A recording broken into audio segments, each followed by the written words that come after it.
Hit record. Now it looks like it should. Thank you.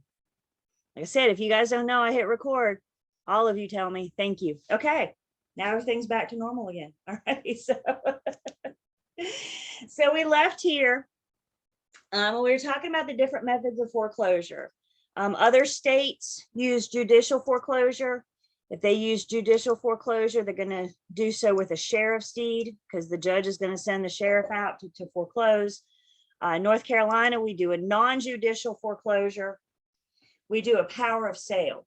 It's already been decided in our promissory note that in the event of default, when the foreclosure process begins, the trustee is going to act on behalf of the lender, the beneficiary, and they already have the power to start the foreclosure process. The borrower gave them that power in their promissory note.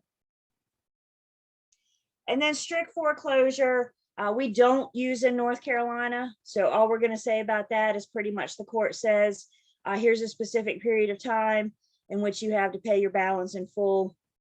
They give them that option. We're going to talk about redemption in just a second. So who remembers back in Unit 3? And we were talking about lien or recording priority. And there's certain orders, there's certain order that we lien priority, recording priority, not recording priority, lien priority. So there's a certain order in which liens are paid back. So we have our superior liens, which are our real property taxes and our government special assessments. After the superior liens, all other liens are paid in the order in which they're recorded, except for the mechanics lien that's paid in the order in which the work began. Sound familiar? Unit 3. That lien priority is assuming it's not a foreclosure. Lien priority changes in the event of a foreclosure. So how proceeds are distributed in foreclosure, first you pay the cost of the sale, i.e. the trustee, the third party that is handling the foreclosure on behalf of the lender. Then you pay your superior liens. There's your real property taxes and your assessments, government special assessments. You pay your deed of trust. You pay the lender that basically filed a foreclosure. All other liens get paid in the order in which they recorded, except for the mechanics lien that gets paid in the order in which the work began. And I cannot stress the word if enough, if once everybody else has been paid, if there's any money left over, that surplus goes to the borrower. Bottom line, lien holders can't make more than what they're owed. So we sell the house, we pay everybody off, there's a little bit of money left over, and that's going to be if, because quite frankly, if there's money left over, we probably wouldn't be in foreclosure to begin with. So if there's any money left over, the rest of it goes to the borrower.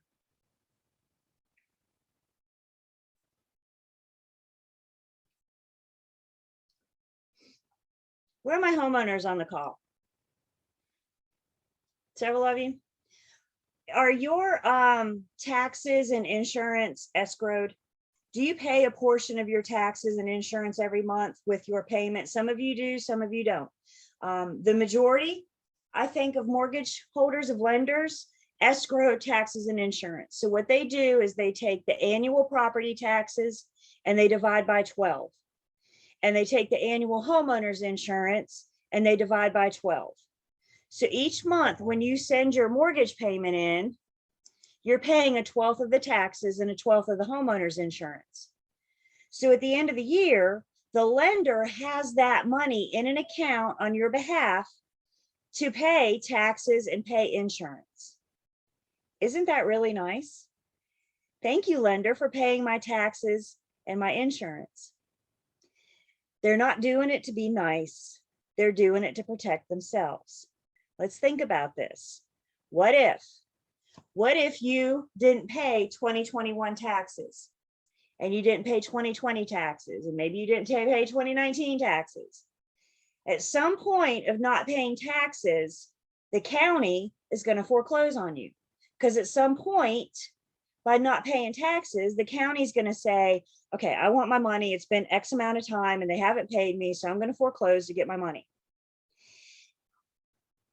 If you owe taxes, real property taxes are paid before the lender, paid before the mortgage, the deed of trust.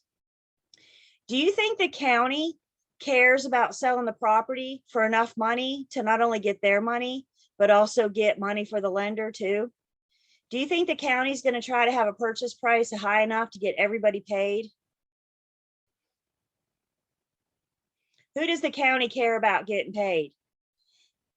The county cares about getting their money.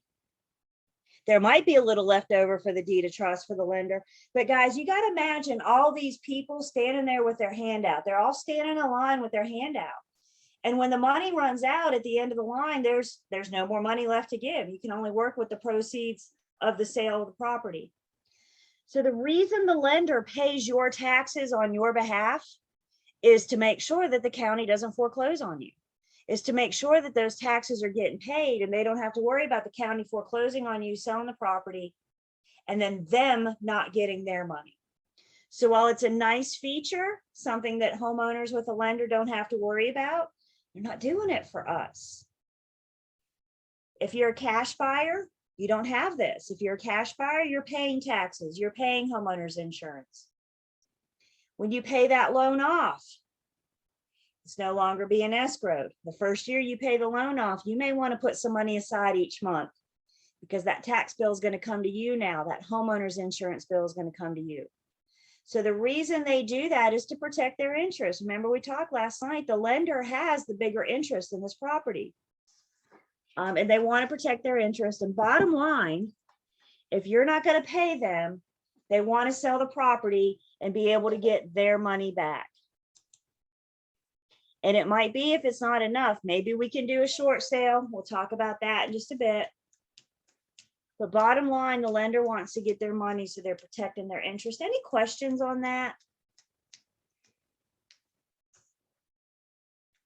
That's some of the math we're going to do in just a second.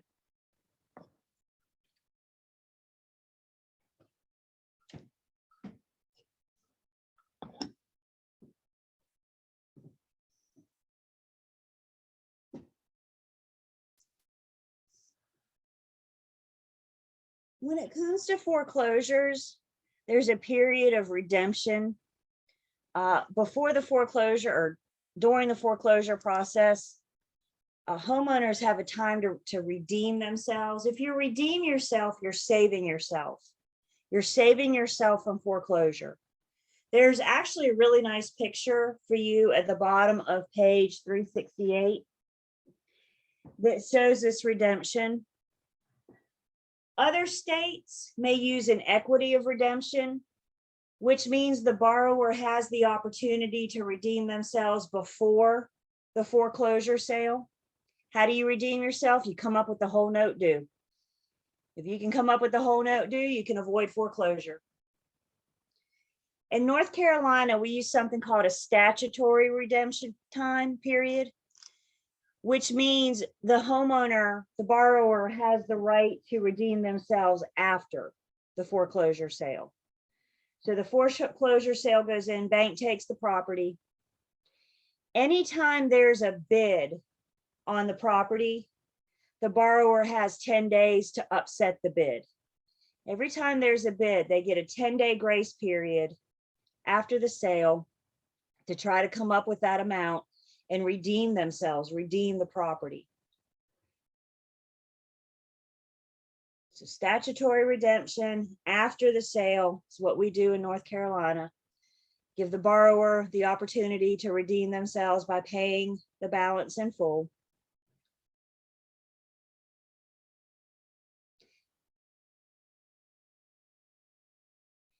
And sometimes there are cases where the sale of the foreclosure isn't enough to pay off all your debt. So you sell the home and it's not for enough to pay off all the debt. In that case, lien holders have the right to do a deficiency judgment. So if the foreclosure price is not enough, they may put a judgment on you. Again, back to Unit 3, a judgment is a general lien. A general lien attaches to what? What does a general lien attach to? The property or The the land? property, Not the property. The person. It attaches to the person. Specific lien attaches to the property. General lien attaches to the person.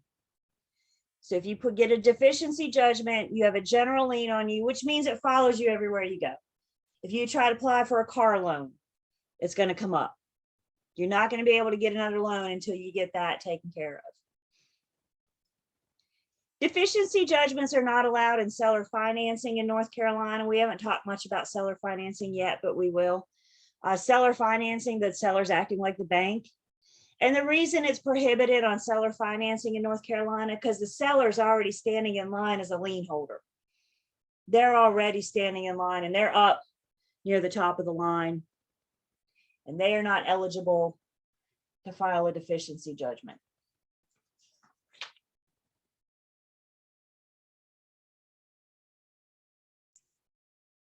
One way borrowers may be able to avoid foreclosure, possibly, is to do a short sale. So let me talk about this and then I'll open it up for questions.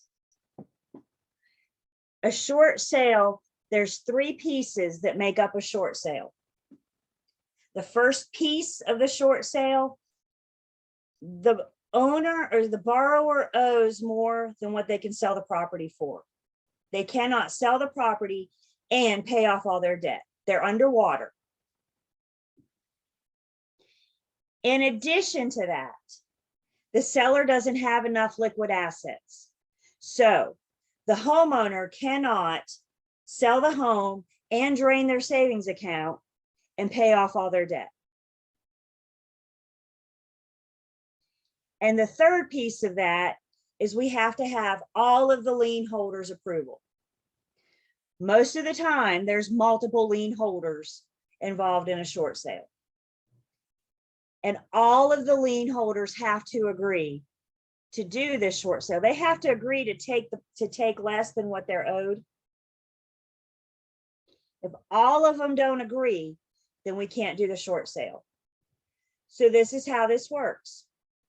Well, first off, why would a bank do a short sale over a foreclosure? Why would a lender do a short sale over a foreclosure? Bottom line, which one the lender allows, they're gonna pretty much stop and ask themselves, what's the least costly to me? So whether or not you can do a short sale will depend on the lender and the lender determining where they're going to lose the most money. Are they going to lose more with a short sale or more with a foreclosure? If your seller is underwater, if your seller's in default or underwater, I would encourage them to call their lender and ask if a short sale is possible.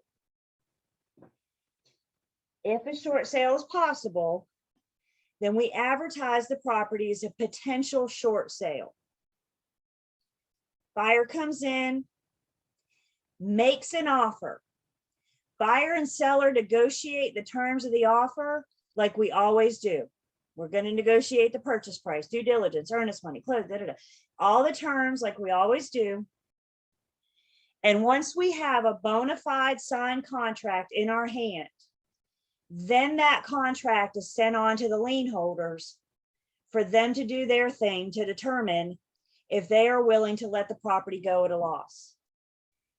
But the lien holders are not going to make that decision. They're not even going to tolerate it until they have an actual contract in their hand. They may have an appraisal done to get an estimate of value, but bottom line, they want to know for a fact, what is a buyer willing to pay for this house? So that's why it's a potential short sale. We don't have short sale approval yet. Lien holders sit down, do their thing. Don't let the name short sale fool you. Short sale has nothing to do with the length of time that these things take. Short sale has everything to do with the fact that the borrower is short on funds. They say on average, you can expect about 6 months before you get lien holders approval. Because one, you're getting approval from multiple lien holders. And if any one of them says, no, I'm not doing this, then we're done. We're out.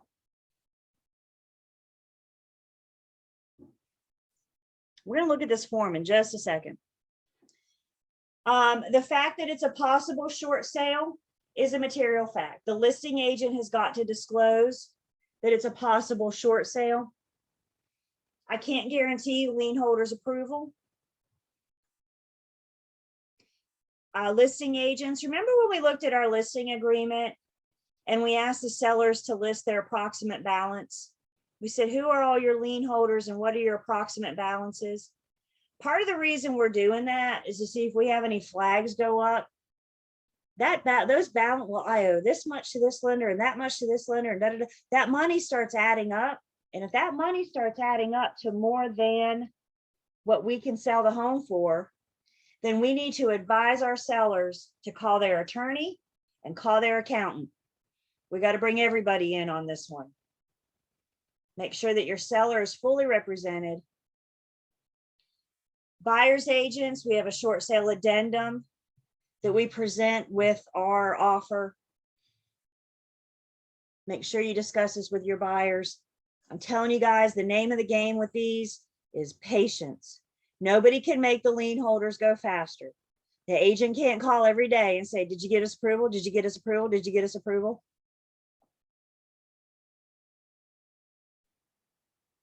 Questions so far? Let's see, somebody asked, short sale and bankruptcy. I mean, I'm not, bankruptcy can also, I think if the I'm not exactly sure about bankruptcy, truth be told, we don't really cover that here. So, but they're going to be two different things. Short sale is a way for the homeowner to avoid foreclosure. It's better for the homeowner to go through a short sale. A foreclosure will stay on your record for 7 years. A short sale will only stay with you for 3. So if the borrower can pull this off, they're not going to have it as long. But again, it's up to the lien holders. They have to decide if they're willing to consider this, if they're willing to do that. And for the lien holders, it all comes down to money. I've actually done 2 of these. I was the buyer's agent on both of them. One was about 4 months before we got approval. The other one, 11.5 months. We almost got to celebrate a year. But guys, we had multiple mortgages. We had a failed startup company. We owed money to the IRS. I don't know what you know about the IRS, but I'm telling you, they're not known for their rapid response. There were a lot going on. It took us 11.5 months to get all of their approvals, to get the approval to do the lien, the short sale. The name of the game with a short sale is patience. You've got to be patient with these things.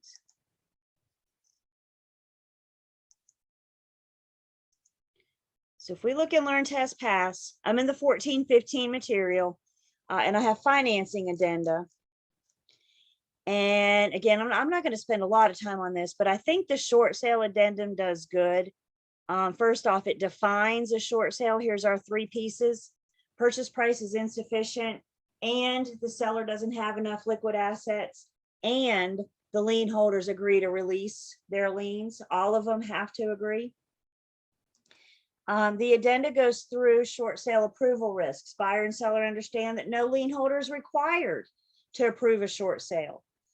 Lien holders may require some terms of the contract to be changed. The buyer doesn't have to agree. The seller doesn't have to agree to those changes. But the lien holder may say, if you don't change this, I'm not doing it. So we have that option, kind of round 2 negotiations. The seller is probably not going to be able to make any repairs. The lien holders are going, whoa, whoa, whoa, you already owe me money. I'm not going to let you repair the roof, right? I'm not going to let you put any more money into this house when you already owe me money. So buyers need to understand repairs If there's any due diligence put down, the due diligence is usually not refundable if we don't get short sale approval. Buyer's agents, I would come in with a lot more earnest money than due diligence, help protect your buyers and losing any money. Lien holders approval may take 7 weeks or months to obtain. And neither the seller nor the agent representing the seller or buyer can guarantee the timeliness of the lien holder's approval, review, or rejection. And nobody in the transaction, all caps, has any control over the lien holder's approval.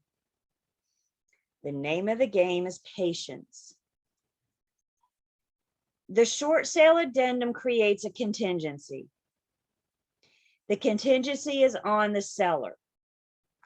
If I don't get lien holder approval, I can't sell my house. Remember what we said a contingency was. If B doesn't happen, I can't do A. So if the seller doesn't get all the lien holders approval, then they cannot sell their house.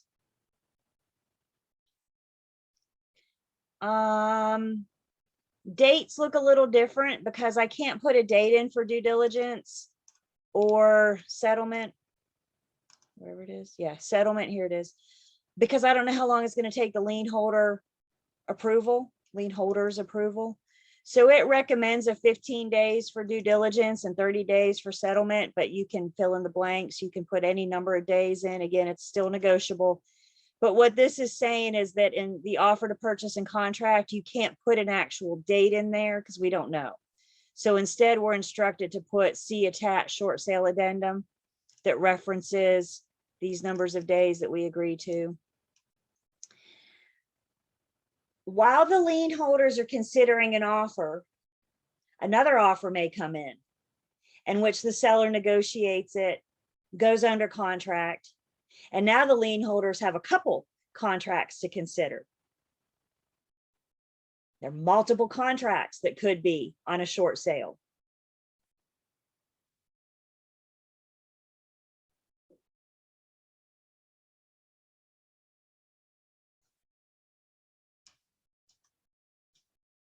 Foreclosure could still happen when a short sale. Here's the bankruptcy. United States law is or is not under bankruptcy.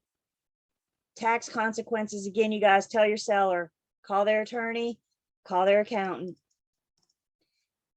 And then the last page of this, once we get the lien holder's approval, the seller has to notify the buyer in writing. So they can do so using this form. Notice of approval. So the buyer notifies the seller, the seller notifies the buyer in writing that they have all the lien holders' approval. Now the buyer can start their home inspections. Now the buyer can start their finalizing their loan approval. They're not spending any money until we have this approval. Is everybody clear on that? I'm not going to have my buyer spend money if we don't know we're going to get approval. So we just sit and wait and be patient. We get approval, now we can get their loan approved. Now we can get the home inspection. Now we can do those things as the due diligence period that we would do like normal. So the beginning's the same, the end's the same. It's just that piece in the middle that we're sitting there waiting patiently, oh so patiently, on the lien holder's approval. Questions on a short sale?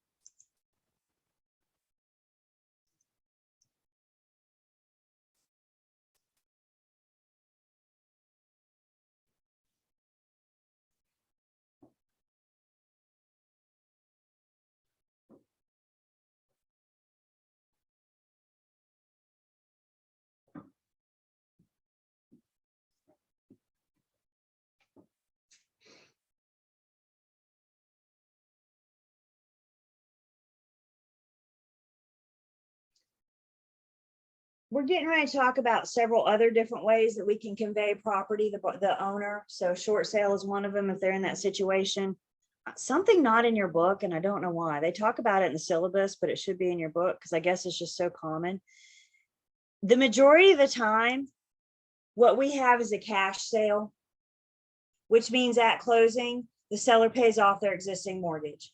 Before the seller gets paid, they pay off their existing mortgage. We record the deed of release, And then the attorney records the buyer's new deed, right? We show that the seller paid it off. Then we show that the deed changed hands. That's referred to as a cash sale. This is what we deal with the majority of the time. Sometimes we get to deal with short sales. Sometimes we get to deal with foreclosures. What we see most of the time is just referred to as a cash sale. The seller's going to pay off what they owe, and then we're going to transfer the deed from the seller to the new buyer.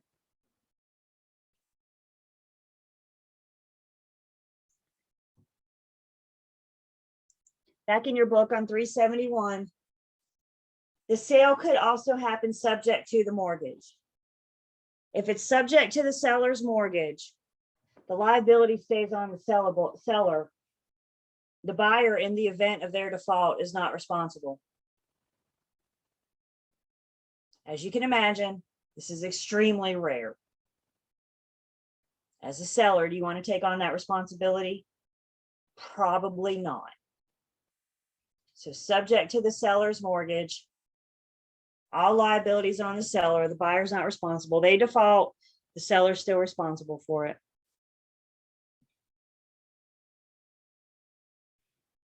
Something a little bit more common, and something my crystal ball tells me we're going to see a lot more of in 5-10 years, is the buyer assuming the seller's mortgage. The liability is still on both. They're going to go after the buyer first. If the buyer's assuming the seller's mortgage, they're taking it over. It's an assignment. All the terms stay the same. The only thing that changes is the names of one of the parties. In this case, the name that's changing is the borrower. It's changing from the seller to the buyer. Why do I think we're going to see this? Again, just my crystal ball.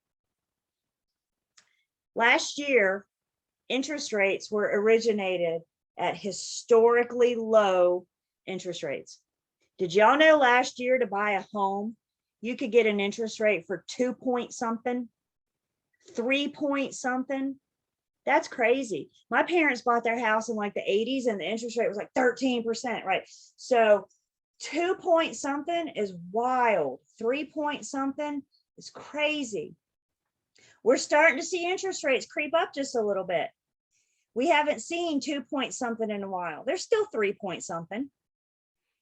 5 years from now, 10 years from now, they might be 5 point something. Still nothing to get excited about, but not near as good as 2 point something. So 5 years from now, if the buyer can assume the seller's mortgage and assume a loan with a 3 point something % interest rate, isn't that more appealing than generating a brand new loan of 5 point something? So if they can take on the seller's mortgage at that low interest rate, as a seller, if my house is for sale and the guy across the street from me is for sale, I could advertise, low interest rate. You can assume my mortgage for 2 point something. It looks better than originating a loan for 5 point something, 6 point something, whatever we're going to see those interest rates. So let's say the property is valued at $100,000 and the seller still has $50,000 left on their loan. The buyer would assume that loan for $50,000. The seller would make the payment on February 1st. The buyer, now being the new owner, would make the payment on March 1st. They would just pick up right where the seller left off. And at closing, the buyer would bring the seller the difference. The buyer would bring the seller $50,000 and then assume their loan for $50,000. So the seller's almost being forgiven of that debt. That's just my prediction. Y'all mark my words. We'll see where I am, see how good my crystal ball does. But I think once interest rates start going back up, I do think we're going to see more of this. Yeah, Veronica? So assuming a seller's mortgage, it says liability may be on both the seller and the buyer. I'm a little bit confused on that because the seller is the one that holds the mortgage, right? Not anymore. But they've assigned it to the buyer. How do they assign it to the buyer? That's what I guess I just got So, confused. I mean, the buyer still has to go through the loan approval, right? Like they still have to go to the lender and get approved and, verify and all that, all that process. That doesn't change. They got to get approved by the lender. And upon approval, we do an assignment. We transfer that promissory note. We change the name on the promissory note from the seller to the buyer, to the new owner. Okay. So it's just the promissory. They're just basically picking up where that. You got it. They're picking up where that seller left off on the mortgage, and the Seller promissory- makes the mortgage payment on February 1st. We go to closing on February 3rd. Buyer makes the mortgage payment on March 1st. Got it. Okay, thank you. It doesn't skip a beat. And to closing, the buyer brings the seller $50,000. So they're giving them 50 and they're taking on their financial responsibility of 50. Why would the seller do that? What if I'm in competition for the guy across the street? I'm selling my house where you can assume my loan at a 2-point-something% interest rate versus the guy across the street that you would have to originate a new loan at 6-point-something. Guy across the street will eventually sell too, hopefully, but I'm going to may sell first because I have an advantage because I have a 3-point-something% interest rate. And yes, they do still have some liability. But in this case, the lender would go after the buyer first in default.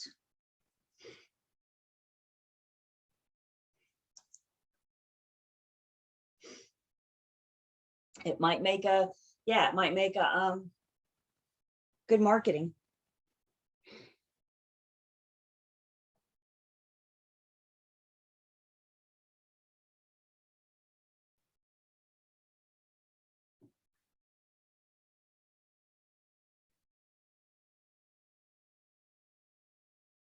They expect 2022, where are we, 2022, to pretty much look like 2021. They're saying it could be 2023 before we start seeing major changes in that pendulum.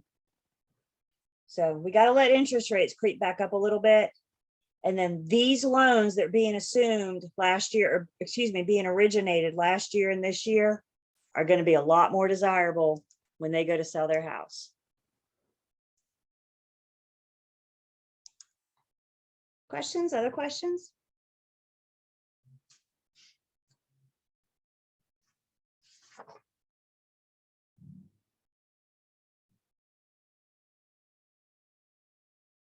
Okay.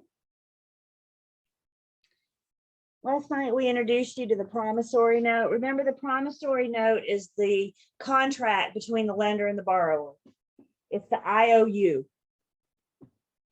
The promissory note is not recorded. What we record is the deed of trust. There are some essential elements of a valid promissory note. You have to have the terms of the loan. How much do you owe? When are you going to pay it? How much are you going to pay each month? What's your interest rate? It's a promise to pay. That promise is sealed by signature of the buyer, of the borrower. It's an IOU. I owe you X amount. I promise I'll pay you in these terms, and I'm going to sign here.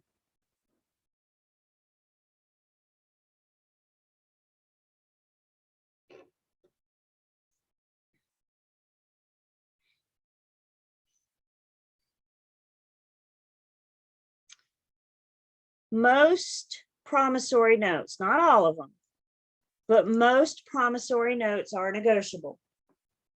If a promissory note is negotiable, it means that the lender has the right to transfer or sell that note to another lender. The terms are preferred. They're desirable on the secondary market. We're going to talk about those different markets at the beginning of Unit 15 and why lenders sell your loans. So we'll talk about that. So if a negotiable note, negotiable instrument is a sellable note, then a non-negotiable instrument, which means that it's not sellable. There's still a lot of lenders out there that service their own loans. Not everybody sells their loans. Some still do service them, keep them in-house. And again, we'll talk more about that in Unit 15.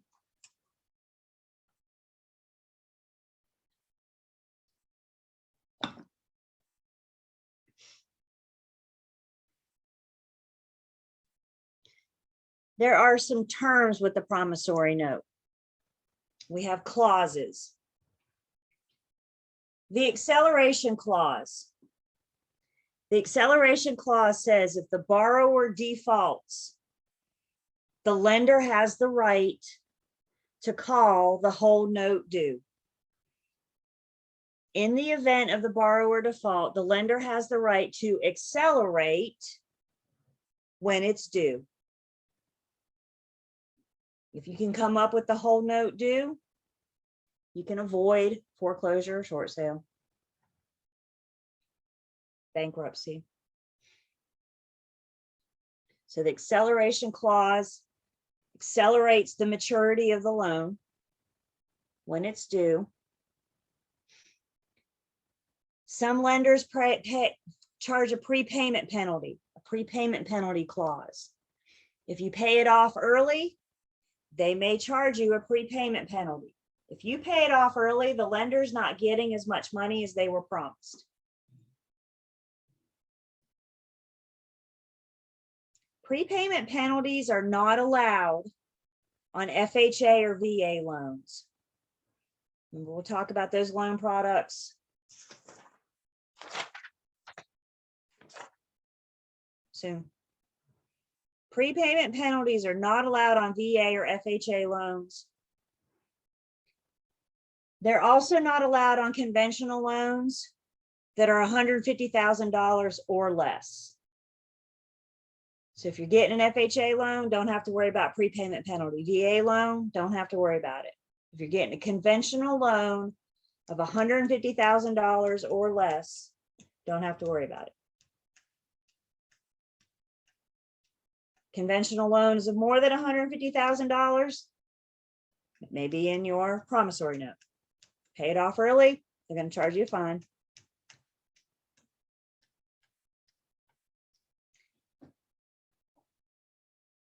And then the due on sale clause says that the entire note is due when? On the sale of the property. So if you sell your home, the due on sale clause says you will pay off the lender. Whatever you owe, if you still owe money when you sell your home, the due on sale clause will require the whole note due when you sell. Can't convey that deed, can't convey that title until you pay that off. Due on sale clause is also known as the alienation clause.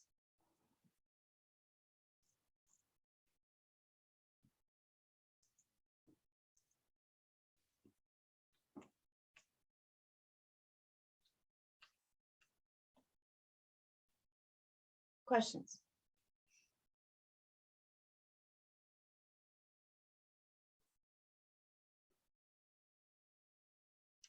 So let's look at an example. A bank loaned Roy, a home purchaser, $350,000 at 4% interest rate, repayable in monthly installments for 30 years. Several years later, Roy defaults by missing 4 payments, and he still owes the bank $338,000. The bank sends a note of default, gave Roy an opportunity to catch up on the missing payments, but Roy just ignored them and did not respond. The bank initiated the acceleration clause. If Roy does not come up with the $338,000, the bank will begin the foreclosure process. We gave you notice. We sent you some letters. We tried really, really hard to get you to pay that $338,000. You didn't do it. The bank's got to protect their interest. The lender's got to protect their interest. Questions?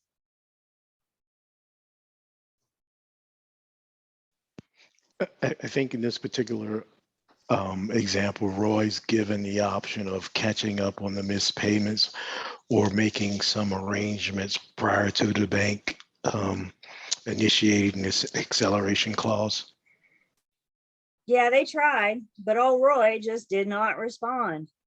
I bet you if he would have called them and said, gee, will you work with me? Maybe they would have allowed him to try to do a short sale, right? I think a lot of times when borrowers go into default, honestly, I think picking up the phone and making that call, I think people are a little embarrassed to do that. But Roy's now facing foreclosure. That foreclosure is going to follow him for 7 years. This is why, you guys, when you're at that listing appointment, listing agents, when you're at that listing appointment or you're signing that listing agreement, and the seller says, this is my approximate balance on my first mortgage and my approximate balance on my second mortgage and my approximate balance on my third mortgage. This is why we need to pay attention to this, because we don't want them to wind up like Roy. We want to make sure that they can afford to sell their house. And one way we can do that is making sure that they're not underwater, making sure that they don't owe more than the property's worth. If I were getting ready to list Roy's house and he shared this with me, I'd say, Roy, please call your bank and discuss this with them. They may be able to save you by doing a short sale.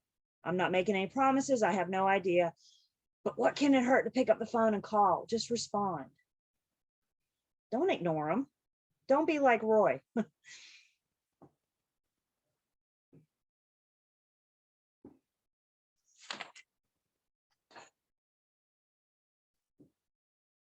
Other questions or comments? So like example, the way you just said, Roy, call your bank. Let's say Roy does call the bank and he's able to he's able to get on a payment term and the bank does not accelerate.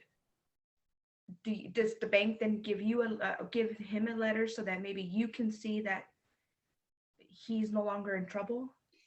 Hopefully the bank is documenting. Yeah, hopefully the bank is documenting that. Because at this So point, they're following up, they're saying, okay, we can, but that's a conversation between Roy and his lender, between Roy and his bank. But you're right. Before I list the property, I need to know what kind of situation we're in. Are we facing short sale? Are we possible foreclosure? Are you going to take Roy at his word? You can always ask Roy to call his bank and find out, right? And get you a letter or something. Yeah. I'd like to tell you guys that all sellers are forthcoming with this information. I had a teammate a couple years ago. She went to show a property with her buyer. She went to show a property and she walked on the front porch and saw the foreclosure notice on the front door. And she called the listing agent and said, yeah, what's up with this? The listing agent was livid. It was the first time that she had ever heard that her seller was in foreclosure. They just didn't tell her. So you got to find out somehow. Yeah, Anna. So this is, if we're the listing agent, this is all preliminary information you want to get prior to having your written agreement saying you're going to list the property. It's all in the listing agreement. So they need to just be honest in that agreement. That's how we're initially supposed to know. That's right. That's part of our job. We're completing the listing agreement. What are your approximate balances? How much do you owe and to who? I don't need exact amounts. That's why I asked for approximate balances. I'm trying to get an idea if we're in this situation or not. Yep. And then if it happens to end up that it is going to be that, now that borrower or the seller needs to get permission to do a short sale from the the lender. lien holders, from the lien holders. Correct. Yep. Yep.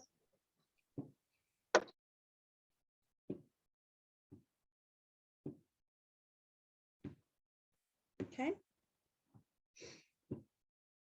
Again, you guys, we got to ask the sellers the hard questions up front. You just met these people probably, maybe, possibly even a week ago.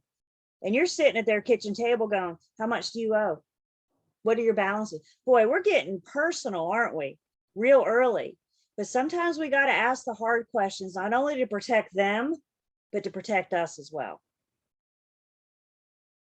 Again, my teammate walked on the front porch, saw the foreclosure notice, called the listing agent. The listing agent said, what?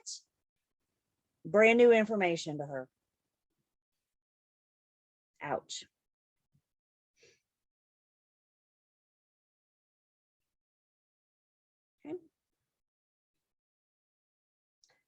373, let's define some more words.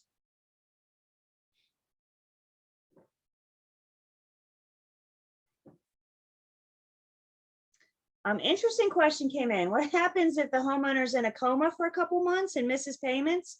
I hope their family calls the lender and discusses with them. That's about all that can happen because they can't speak for themselves, right? So I hope the family, I hope somebody knows.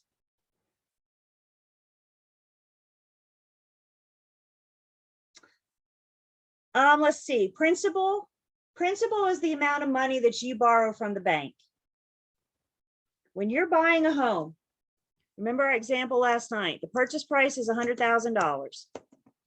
You're putting down your cute little $10,000, which means you're borrowing from the bank $90,000. The $90,000 is your principal. It's how much you're borrowing from the bank. The interest is what the bank is going to charge you to borrow that $90,000. There's no such thing as free money. And that includes from the banks. The banks got to get that money somewhere to lend to you. Y'all, the banks don't have a little money tree out back that they can just walk out back and pluck a $90,000 bill from it and say, here you go. They got to get that money from somewhere to lend to you. They're probably paying for it to lend to you. So they charge interest to help recover their expenses, but also to make sure that they get paid. Your principal and your interest together, principal and interest together are known as something called a debt service. Principal and interest is your debt service. You need to know debt service for your test. They're going to ask you about your debt service. Monthly debt service, annual debt service. The debt service is your principal and interest.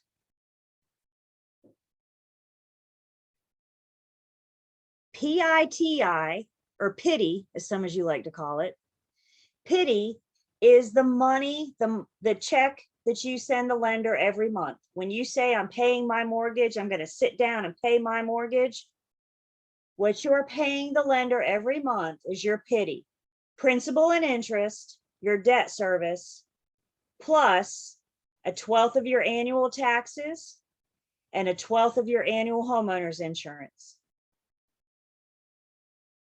So pity is your principal and interest, taxes, and insurance. We'll talk a little bit more about that in just a second. Principal, interest, taxes, insurance. Those are the 4 pieces that make up your monthly mortgage payment,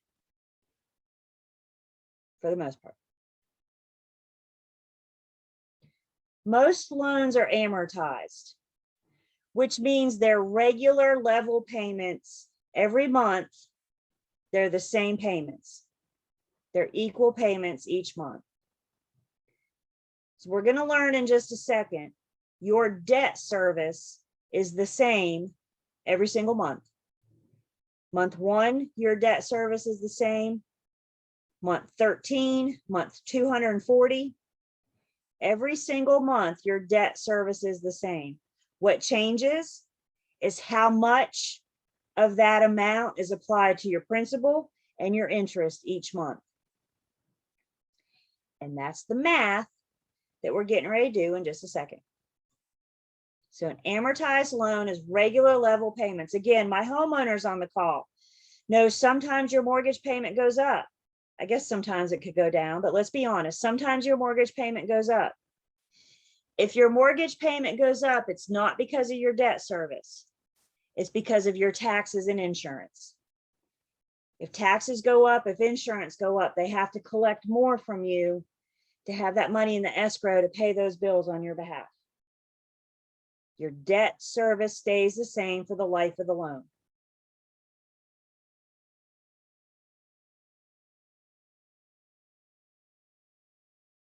Again, we're going to talk more about our pity in just a second. Any questions so far?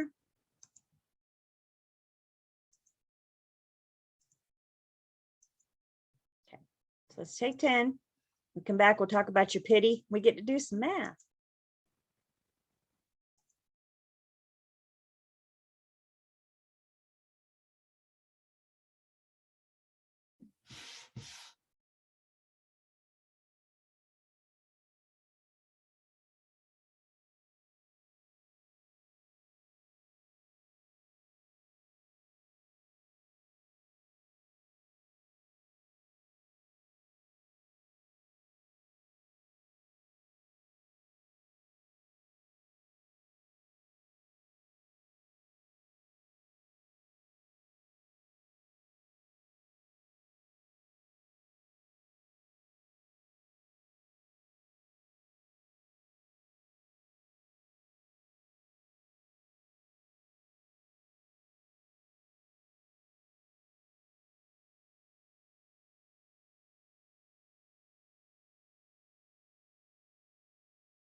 Let's take attendance. Let's talk a little bit more about our pity.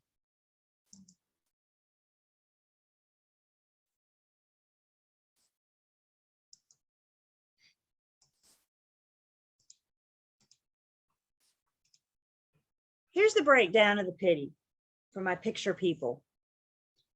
Principal and interest, taxes and insurance. And this is what happens when you send your payment in every month. When you submit your payment, some of it goes towards the principal. The principal is what you borrowed.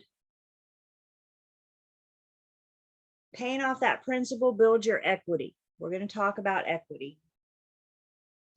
The bank charges you interest for that principal. So you walk in the bank and say, give me $90,000. The bank is going to charge you interest for that money. And then, as we said earlier, you take a 1/12 of your annual taxes and a 1/12 of your homeowner's insurance, and the lender puts that in an escrow account. So when those bills come due, they have that money in your escrow account to pay on your behalf. I get a letter every year from Guilford County that says your taxes have been paid. And I think, well, gee, that's nice. I get an email every year from Allstate that says your homeowner's insurance for the year has been renewed. Your policy has been renewed. And I think, well, golly, that's awfully nice. I like that. I didn't have to do anything. I'm paying the taxes. I'm paying the insurance. I'm just putting a 1/12 of it into an escrow account every month. So when that comes due, they pay those bills on my behalf. This is typically what a payment to the lender looks like that we refer to as our mortgage payment. In just a second, we're going to talk more about that P&I. We're going to break that down and we're going to look at how that gets paid each month to the lender. Any questions on our pity?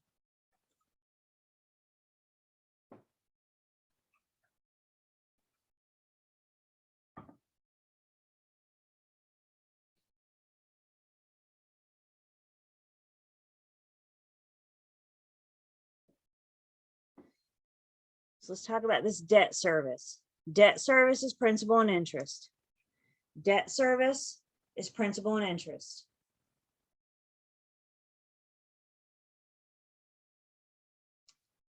Interest is usually paid in arrears, which means when you make your payment on the 1st of every month, you're paying last month's interest. When you made your payment on February 1st, you paid January's interest. It's paid in arrears. It's paid in the month behind. Everybody stop and look with me. Where is your rear? Your rear is behind you. So when you're making that interest payment in arrears, when you're making that interest payment, you're paying the interest from the month behind you. Most loans, at least the loans that we're going to deal with this in this class for our math purposes, are amortized loans. As we said, equal payments, the same payment every month. A fully amortized loan means when you make your 30 years from now, when you make your last payment, your balance is 0. That's a fully amortized loan. A partially amortized loan says when you make your last payment, you have a balance due. That balance due is referred to as a balloon payment. You make all your payments, you make the very last payment, you have a balance due of X amount. That is your balloon payment. And of course, you know about that when you signed up through your promissory note. And then, as we said, it's common, not all the time. Every once in a while, I have a student tell me that their lender doesn't escrow their taxes and insurance. But what we see most often, each borrower has an escrow account that we add to it every month when they send their payment in. A 1/12 of their taxes, a 1/12 of their insurance.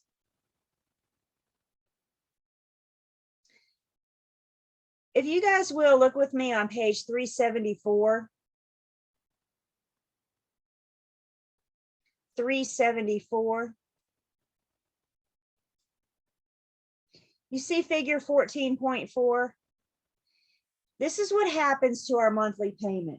That's a straight line up top, isn't it? The darker gray is interest, the lighter gray is principal. Your payment is the same every month. The difference is how much is applied to principal and how much is applied to interest. So when you first originate a loan, you're paying a little bit of interest, principal, you're paying a little bit of principal and a whole lot of interest. And as time goes on, you pay less and less interest and more principal. So when you get to the end, you're pretty much just making principal payments. The bank gets paid first. By the bank charging you more interest up front when you're originating your loan, guys, things aren't like what they used to be. You know, back in the day, we would buy a house and we would live there for 60 years, 70, 80 years. Today, on average, people sell and move every 8 to 10 years. When the lender originates you a 30-year loan, they know you're not going to be around long enough for them to get all their money. So they charge you a whole bunch of interest up front. They try to get as much as they can. Again, they got bills to pay too.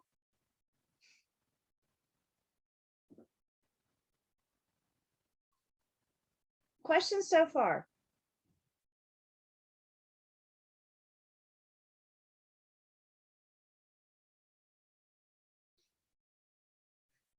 Okay. To amortize a loan, we first need to get 3 formulas down. Go ahead and write these down, take a picture, whatever. But you need to refer back to these 3 formulas as we do this first piece of math. That's absolutely right, Denise. If you put a little bit more on your principal, it shaves off so much. I mean, when I bought my condo, they said even if you could put on 20 extra bucks of principal, it's going to make a world of difference. And we're actually going to talk a little bit more about that in just a second and how that looks. Assuming you're not being charged a prepayment penalty.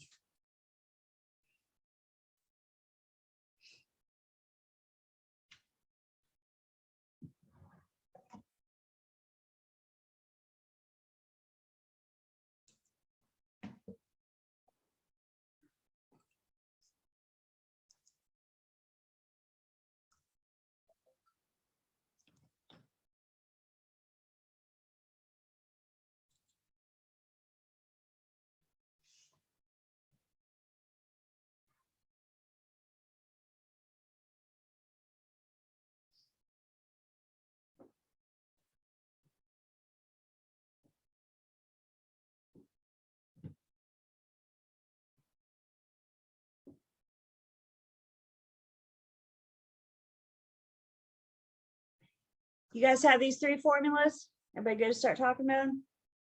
Not yet?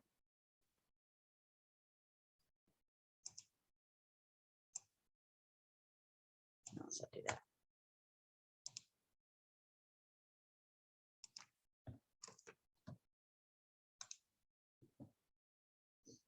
As you're finishing up, there are 3 steps that we have to take to amortize a loan every month.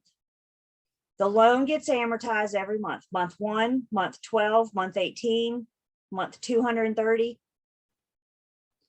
These 3 steps are the 3 formulas. We're going to go through the 3 steps, but what I need you guys to do is make flashcards for these formulas, because you may have a test question asking for monthly interest. You may have a test question asking for monthly principal. You will have a test question asking what next month's balance is.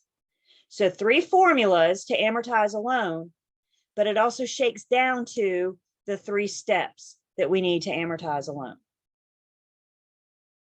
So everybody has this where you can refer to it. Please refer to it while you're learning it. Make flashcards to help you learn it. All formulas should go on a flashcard. Everybody good? Good? Okay. So here's a scenario. Your buyer's approved for a $100,000 loan at a 5% interest rate for 30 years. Their monthly principal and interest payment is $499.55. Find the balance of the loan after the first month's payment. I like nice, neat rows and columns. Fairly organized person. So when I amortize my loan, I set myself up with 4 columns. I have my monthly payment. I have my monthly THLY, interest rate or interest. I have my monthly THLY principal. And then I have my balance. And each month I amortize the loan. So I have month 1, month 2, month 3, and so on for the next 30 years. So I've set myself up with nice, neat rows and columns. My debt service stays the same every month. Every single month, my debt service is $499.55. Month 1, it's $499.55. Month 115 is $499.55. Your debt service stays the same every month. That's the picture on page 374. Questions so far?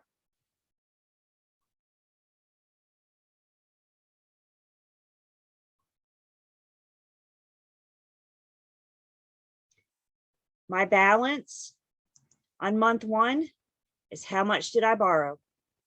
My balance is my principal. I walked into the bank. I said, give me $100,000.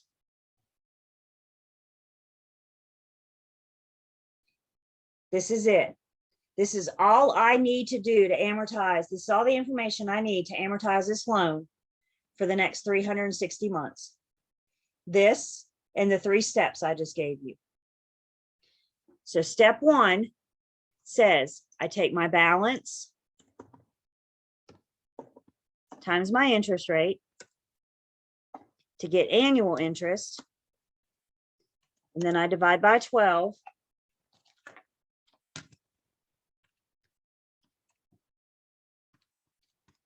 To get my first month's monthly interest.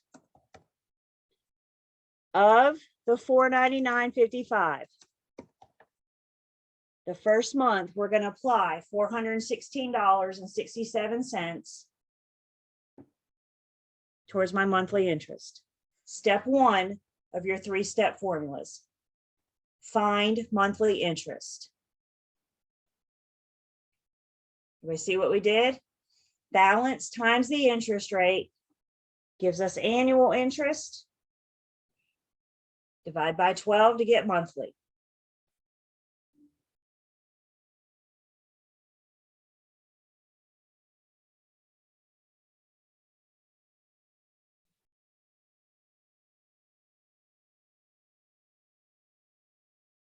Step 2, I need to find my first month's monthly principal. So what's your second formula say? I take my monthly payment minus my monthly interest to get my first month's monthly principal.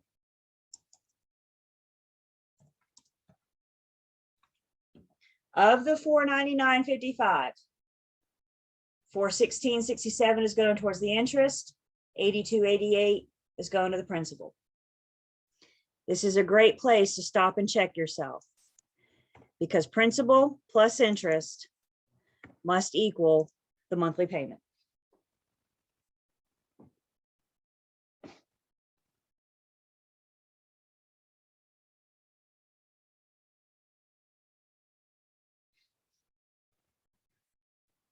The third step is to find my balance going into month 2. Principal is what reduces my balance. Principal reduces my balance. So I started this month with a balance of $100,000. I paid $82.88 in principal.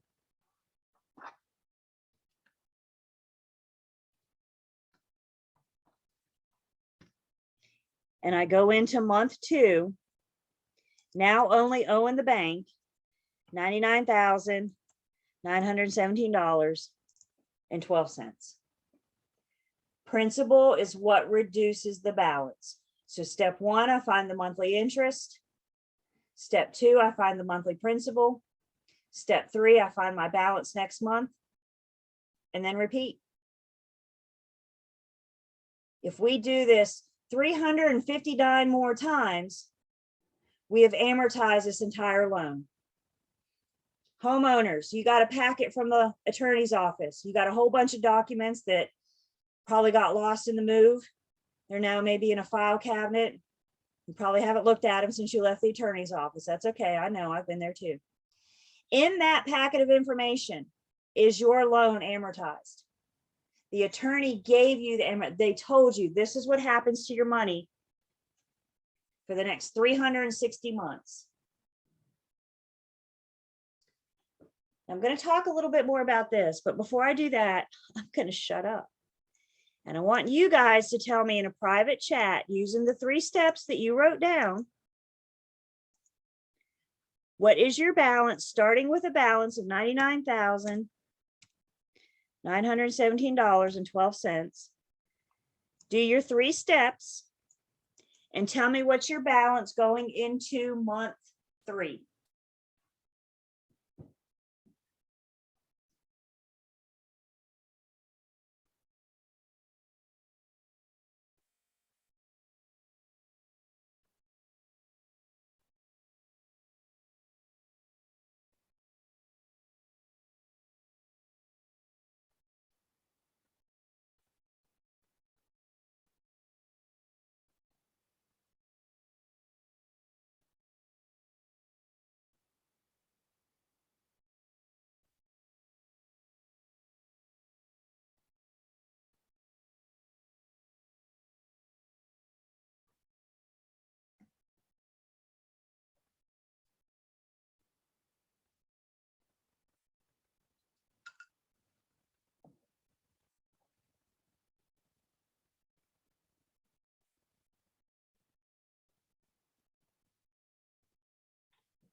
Give you about another minute, and then we'll go through it.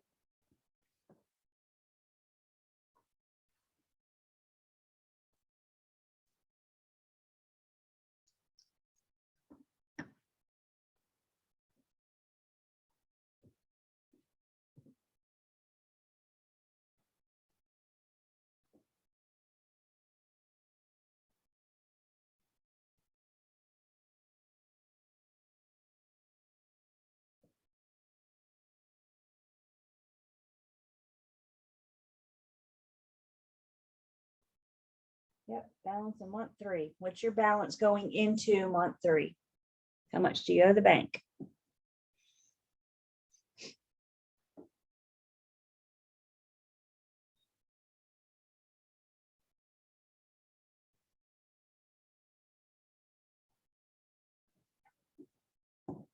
Okay.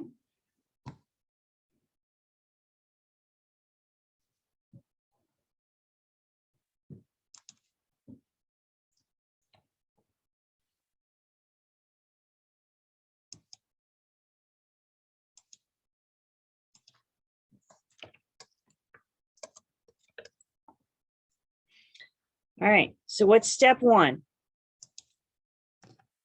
Take your balance times your interest rate. You're cool. Balance of 99,917.12 times your interest rate of 5%. And you get 499.5.856. That's your annual interest rate. Balance times the interest rate gives you annual interest. Divide by 12. I'm to get sorry, monthly. Julie. Yeah. Do you not round it up? I mean, you can if you want to. Okay. Careful about rounding. Don't get too. They say go out 3 places until the end to be the most accurate. But guys, here's the deal. You can't miss a problem from rounding alone. So in other words, they're not going to give you an answer choice of 499.5.86 and 0.856. They're not going to be so close that if you don't round, just don't get crazy about your rounding.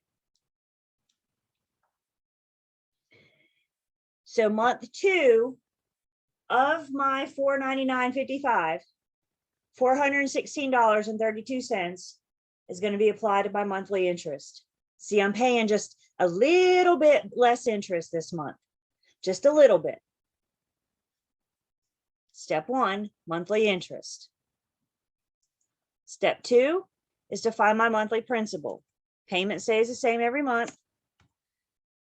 Interest payment was $416.32. So my monthly principal in month 2 is going to be $83.23. See, my interest came down just a little bit. My principal went up just a little bit. So I'm paying $83.23 towards my principal. Principal reduces balance. So my 99,917.12 minus my principal gives me my balance going into next month. 99,917.12. Now I only owe the bank $99,833.89. 3 steps, 3 formulas, 3 steps. You do those 3 steps every single month and you amortize your loan. Don't worry, I got practice for you. Learn, test, pass. We'll look at that in just a second. I'm telling you guys, if you can get these 3 steps down, you'll be able to spit this problem out in no time. Here's the deal. They're not going to ask you about month 15, right? They're not going to go much past the 2nd month for your exam. So you don't have to worry about, what's your balance after you make 14 payments. No, they're not going to do that to you because of time. So if they ask you a question, it's going to be about the 1st month or the 2nd month. And remember those 3 formulas. Any single one of these could be a candidate for a test question. What's your monthly interest? What's your monthly principal? Or what's your balance going into the next month? You got 3 formulas there.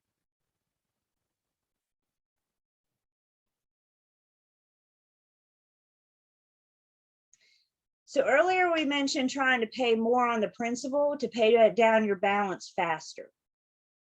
So let's pretend for a second. Maybe you get a bonus from work this month and you decide to take that bonus and apply it to your principal. You get $500, you want to put it on your mortgage.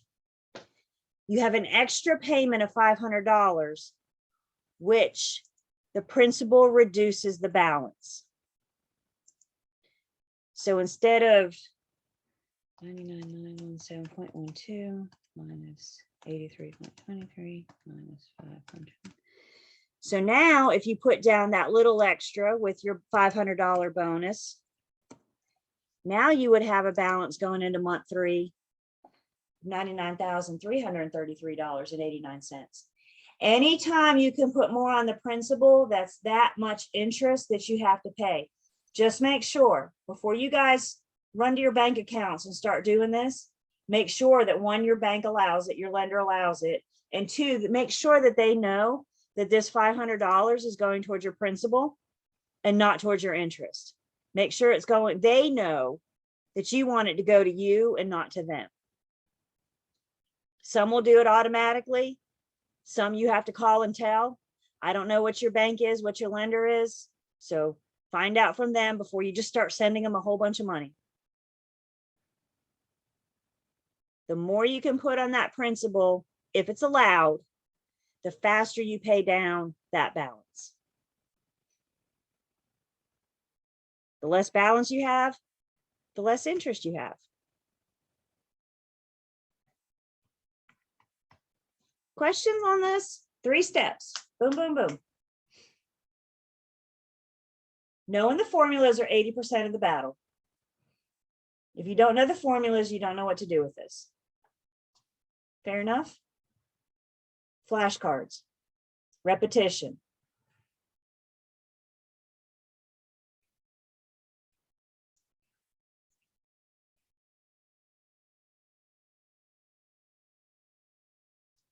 So real quick before I forget, because I know my little brain, especially this late on a Thursday night, let me go into Learn, Test, Pass. What I have done in the unit 14, hold tight, we're having technical difficulties.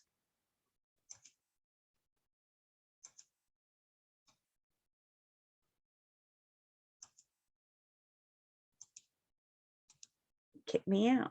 Let me get back in real quick.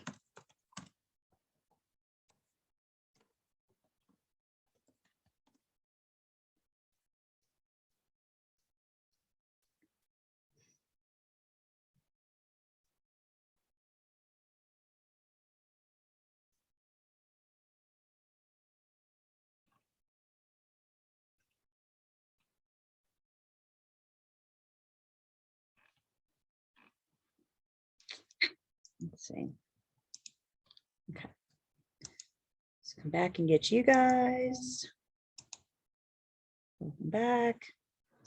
So in Learn, Test, Pass, under the 14-15 material, that problem we just worked in class, I've gone ahead and amortized it for you for the first year. It's about the repetition. I promise if you do those 3 steps 12 times, you'll have this down pat. So use this as your guide. Don't study this. This is not going to be on your test, but use this as a guide. Set yourself up, do this a couple months and come in and see. And you see, I mean, the first, we did the 416.67 in interest and the 82.88 our first month in principal. I mean, look, just in the first year, your interest has gone down roughly $4. Interest is, or payment or principal's gone up. So it's a little bit at a time. But remember, if this is a 30-year loan, we're looking at 360 months. 30 times 12 is 360 months. That's a long time. The lender making sure they collect their money first. Completely understandable. By the time you get to year 14, 15, you're going to have a lot more applied to your principal than your interest. It's the first couple years, it's straight up interest, which is why they say, even if you can put 20 extra bucks down the first year, that's going to make a big difference in how much you have later. Questions?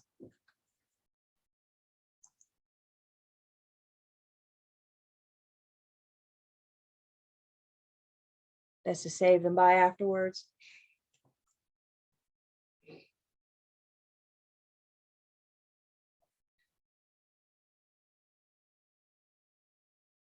Everybody good? Amortization, 3 steps, 3 formulas. Do it 12 times, you'll be good to go.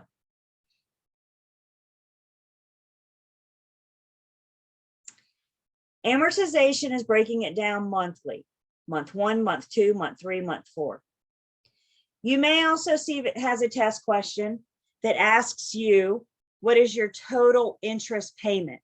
What is your interest over the life of the loan? Over the life of the loan means how much interest are you going to end up paying over the next 30 years, assuming you don't make an additional principal payment. When you're asked about interest over the life of the loan, you have 2 choices. You can either amortize the loan 360 times and then add up the monthly interest column. You'll run out of time on your test long before you ever get there, so don't try to do that.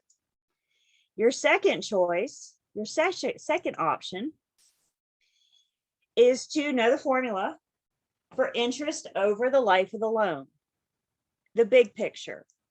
How much interest am I going to end up paying if I have this loan for 30 years? So the formula tells me I take my monthly payment, whatever my monthly debt service is, and I times it by the number of months. How many times am I going to make this payment? If it's a 30-year loan, you're going to make it 360 times. 30 times 12. If it's a 15-year loan, you're going to make it 180 times. How many months are you going to make that monthly payment? That gives you your total principal and interest.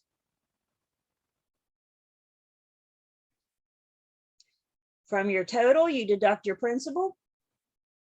How much did you originally borrow from the bank? You went to the bank and said, give me $100,000.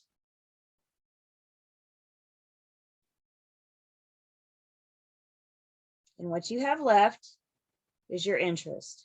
Looking at the information that we just used on the previous slide, you're looking at it right here again. Use the formula and tell me what your interest over the life of the loan will be. How much interest will you end up paying after making this payment for 30 years?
Give me another minute.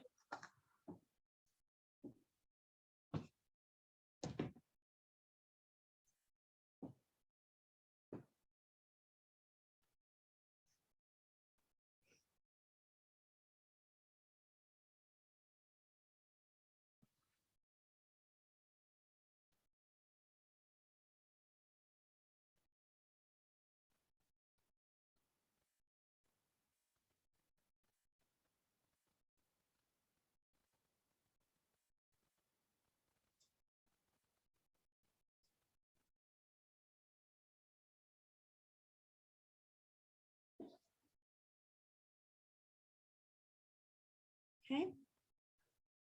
So amortizing, we broke it down monthly.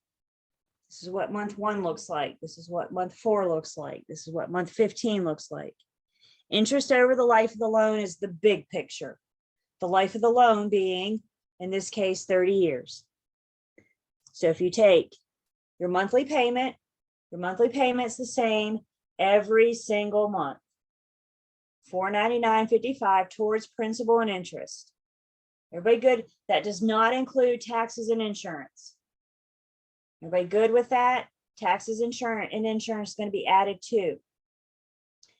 30-year loan, you're going to make this payment 360 times. 12 months in a year, 12 times 30 is 360. Gives you a total principal and interest of $179,838. You walked in the bank and said, give me $100,000. The bank said, I'll give you $100,000, but you're going to pay me $79,838 in interest over the life of the loan to borrow this $100,000. Interest over the life of the loan.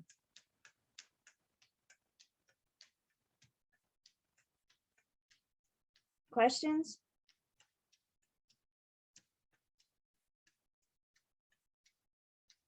My inner nerd's coming out. I love amortizing. I think it's fun. Do those 3 steps and you might think it's fun too. Whew. Questions?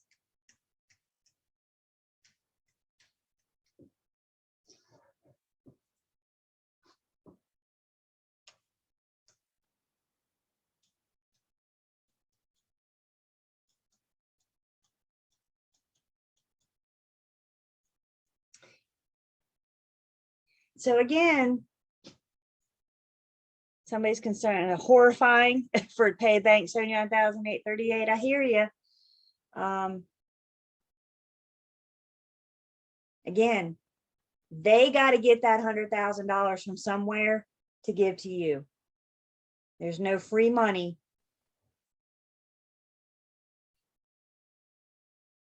If you're not happy, your other option is just come up with $100,000. That's all. It's eye-opening though, isn't it? The more down payment you have, the less you owe the bank. So somebody said, save, save, save before you buy. Questions? Amortizing, interest over the life loan. Practice, practice, practice. Memorize the formulas. Knowing the formula is 80% of the battle.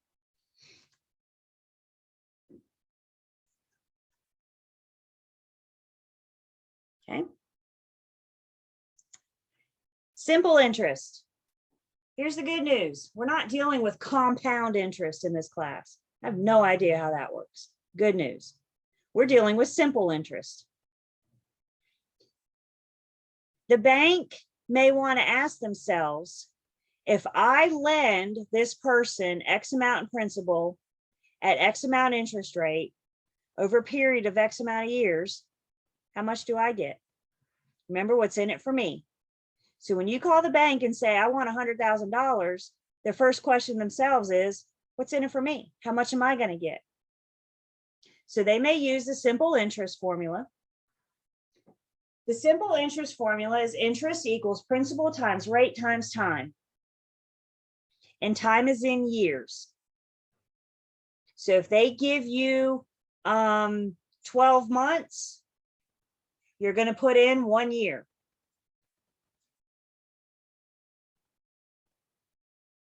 If they give you 360 months, you're going to put in 30 years.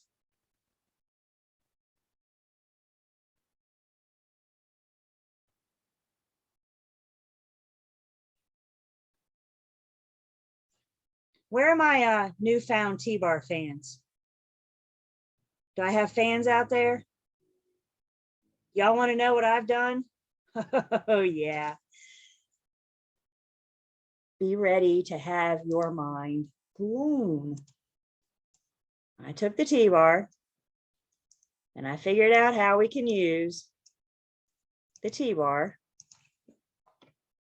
interest, principal, rate, time. Took a little tweak on the T-bar. The up down lines still mean multiply. The back forth line still means divide. Where I think the T-bar comes in handy is if they ask you to solve for principal or rate or time. The T-bar helps you decide when to divide what, or what to divide when. You're solving for interest, principal times rate times time. You're solving for principal, use the T-bar to help you know when to divide. Here's another blast from the past for you guys. Please excuse my dear Aunt Sally. What's that mean? Anybody remember? Did you just go squealing back to high school? Please excuse my dear Aunt Sally gives us the order of operations. Parentheses, exponents, multiply, divide, add, and subtract. Please excuse. And your teacher told you you'd use this again. You said, I'll never use this again. Ha ha, here we are. So what do you do first? Sally says you multiply and then you divide.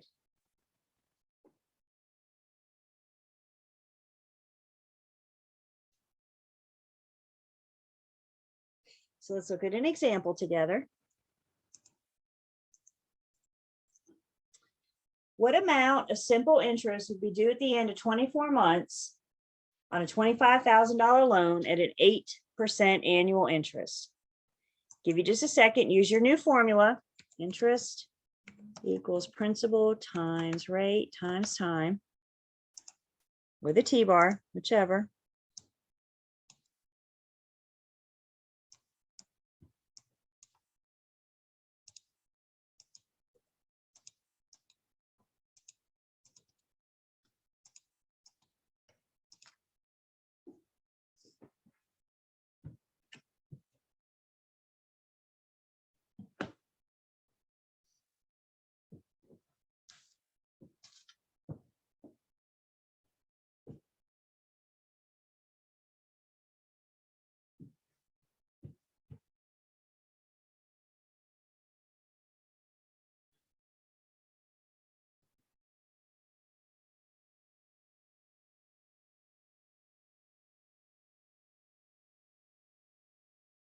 You remember, time is in years.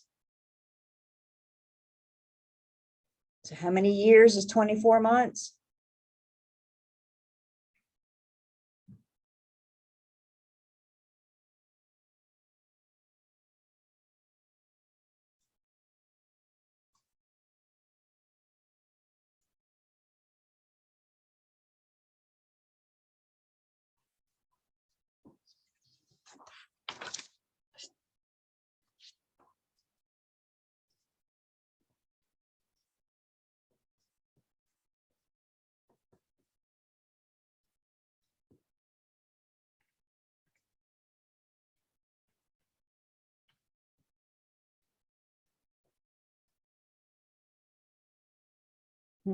Yep. Time is in years. Yep.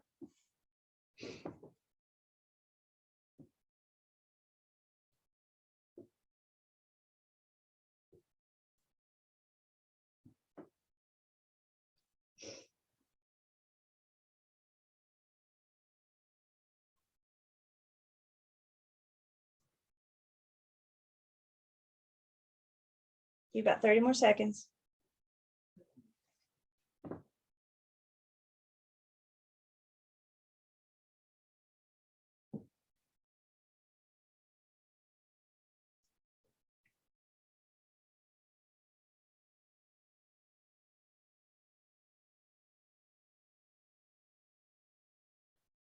Okay.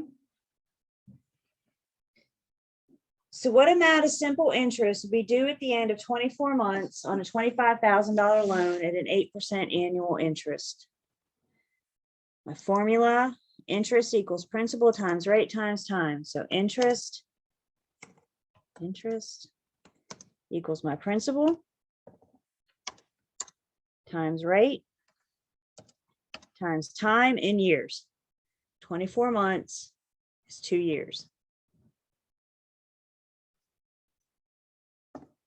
25,000 times 8% times 2 gives me simple interest of $4,000.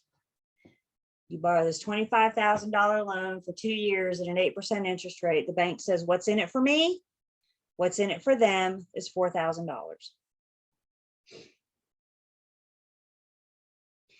Using this same information, let me show you an example of where the T-bar can be helpful. Let's pretend that they give us the interest. They give us the $4,000, but they ask us what the principal is. So if we know the interest, but we don't know the principal, this is where I think the T-bar is handy. Because now what I'm solving for, they're asking me for the principal in our pretend world. And now what they're asking me for is the principal. So I know my interest, I know my rate, and I know my time is still in years. So you take, I didn't set myself up right, I apologize. So I'm working left or right to left. So you take 8% or 2 times 8% is how your calculator is going to let you do that. 2 times 8%, and I get 0.16. 0.16. Please excuse my dear Aunt Sally. And then you take 4,000 divided by 0.16, and you get a principal of $25,000. So if it asks you for principal, and if it asks you for rate, or if it asks for time, that's where I think the T-bar comes in handy, because it helps you know when to divide. So we took 2 times 8% and got 0.16. And then I took 4,000, divided it by 0.16 to get principal of $25,000. Questions?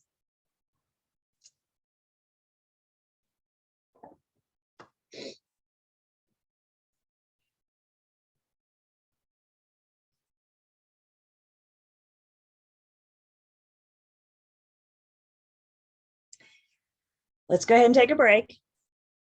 Come back. We got a little bit more math to do. I told you these were big math units.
We're back. How we doing? How we doing? Everybody doing okay? Hanging in there with me so far?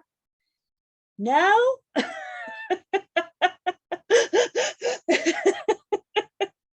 Give me my brown paper bag. Remember, I got lots of practice. And remember, I'm available too.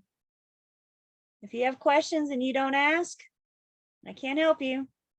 Fair enough? I don't know what I don't know, you know? All right, let me take attendance.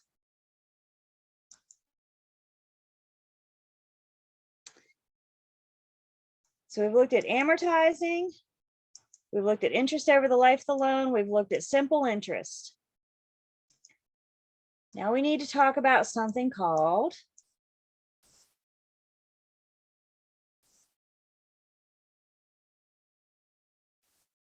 suspense. Now we need to talk about something called the loan to value ratio. Guys, remember, we're looking through the eyes of the lender. The lender looks at the loan to value ratio. The lender wants to know of the loan amount, what's the percentage of the value that you want me to give you? Loan to value ratio. The loan is the amount that you borrow. The value I will talk about in just a second. Gonna have a big conversation about value. The ratio is the lender's ratio of the value of the property. How much loan are they giving you? So back to our example from earlier. You want to purchase a home that's valued at $100,000. You're putting down 10. So you're asking the lender for $90,000. And one of the first questions the lender's going to want to know is, what's the loan to value ratio? The home's valued at 100. You're asking them for 90,000. 90,000 divided by 100,000 gives them a ratio of 0.9, or shakes out to 90%. The lender cares about how much, what's their ratio? How much are you asking them? Loan to value ratio. Loan divided by the value tells the lender what their ratio is. So if the lender's ratio is 90%, then yours is 10%, right? If you're asking the lender for 90%, then you're coming up with $10,000. That's your down payment. We'll talk a little bit more about that. So let's talk about this value. Now, we haven't gotten into appraisal yet. We will in Unit 17. The lender determines value as the sales price to the appraised value, whichever is less. The lender will only originate the loan on the sales price or the appraised value, whichever one is less. So if you go under contract for $100,000, this is your sales price, and the appraisal comes back at $97,000,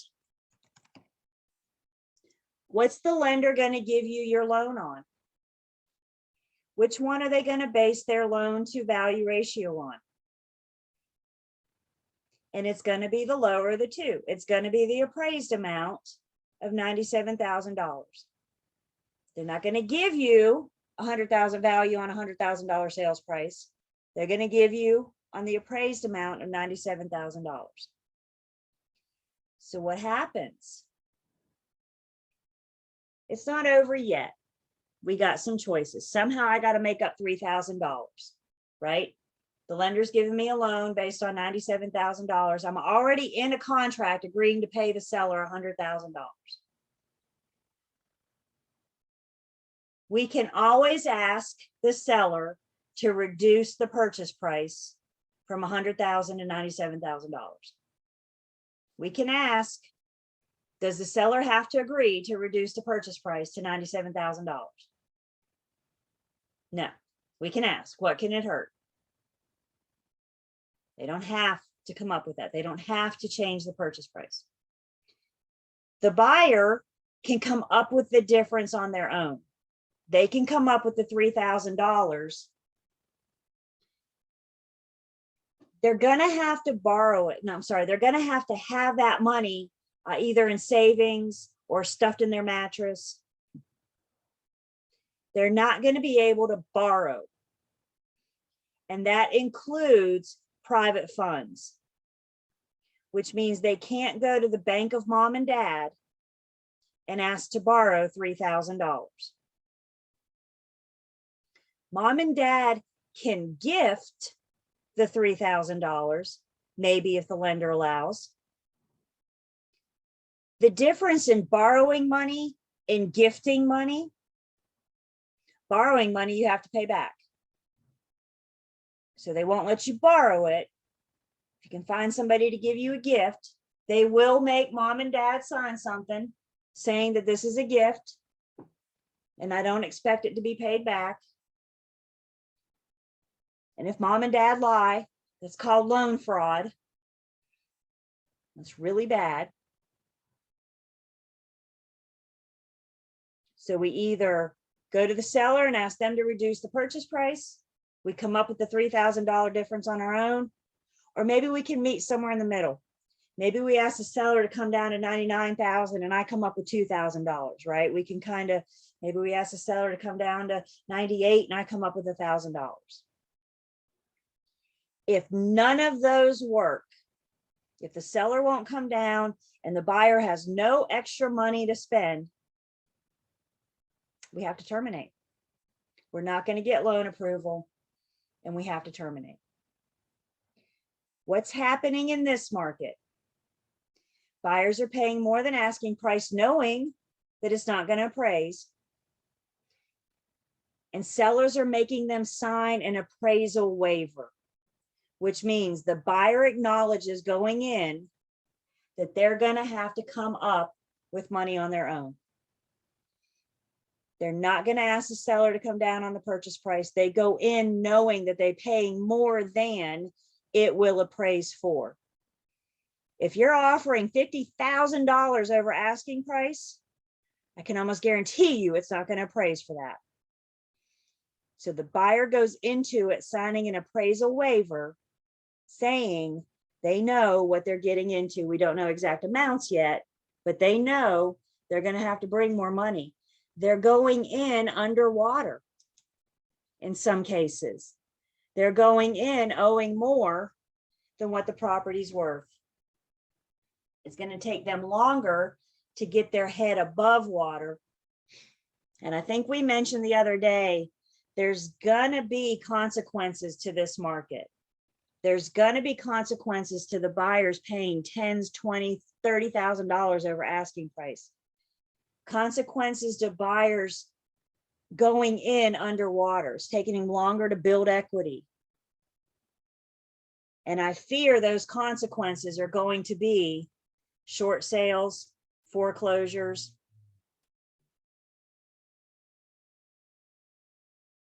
So I got a couple questions in the chat. I'll get those. Clara, I saw your hand first. No, you answered my question. My question was, in these times, are we seeing a lot more of this? But you answered it. Thanks. Yes. So let's see in the chat. Can an offeree become the offeree twice in a row if their first offer is ejected? I'm not following you. Maybe follow-up question there. Appraisal waiver. Would that be the selling agent's duty? A lot of listing agent sellers are requiring that. If you're coming in over asking price, and we don't have a form for it, so we have to have the attorney draft something up. But they're basically signing something, say, I understand this house isn't going to appraise.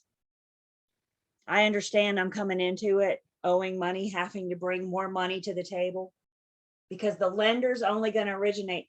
So in this market, what's happening? In this market, sales price, where'd it go? Sales price of $100,000. buyer offers 135. No, I didn't do that right. Hang on. List price. Let's call it the list price. The home is listed for $100,000. Buyer makes an offer. There we go. It goes under contract with a sales price of $135,000. They're coming in offering more than what it's advertised for, than what it's promoted for. I'm going to pull comps as their buyer's agent. I'm going to let them know you're overpaying for this house. That's a decision for them to make. If they're comfortable with that, if they're comfortable with coming up with $35,000 roughly on their own, depending on whatever it appraises for.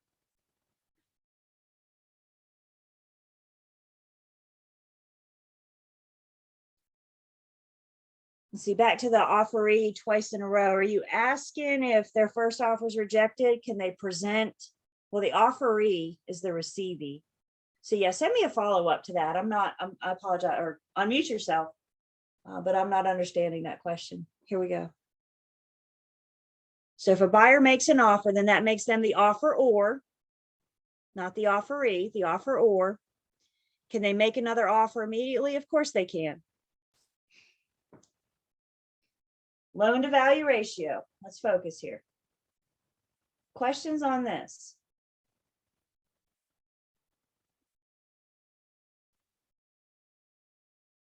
When do they ask the buyer to sign? Before we present the offer. We're going to have it when we present the offer. So the seller has that waiver when they're considering that buyer's offer. Yep. Or is the giver. E is the receivee. Questions on the loan to value ratio?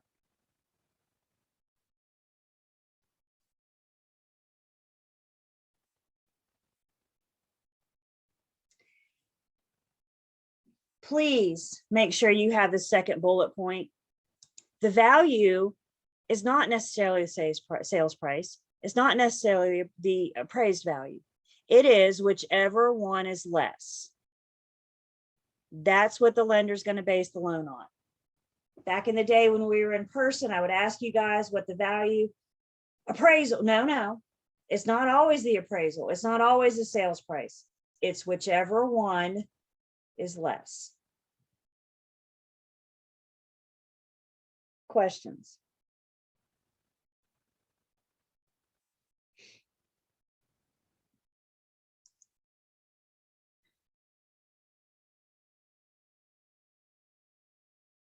We're good if I erase this? Going once, going twice?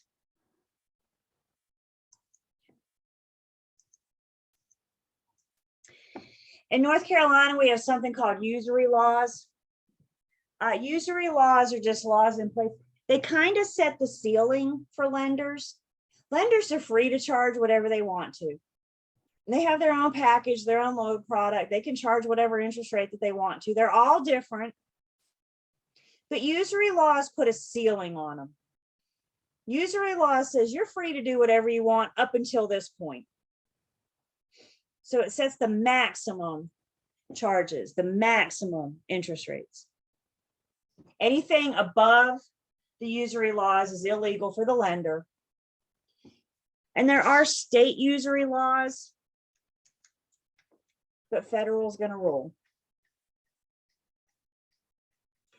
Denise, we're going to talk about that in Unit 17. So hang on to that for me for just a minute. Yep, well, like a week, you know. You guys have figured out by now, when I say a minute, I might mean, 8 o'clock. I might mean 3 weeks from now, right? But just a bit. So usury laws put a ceiling on lenders.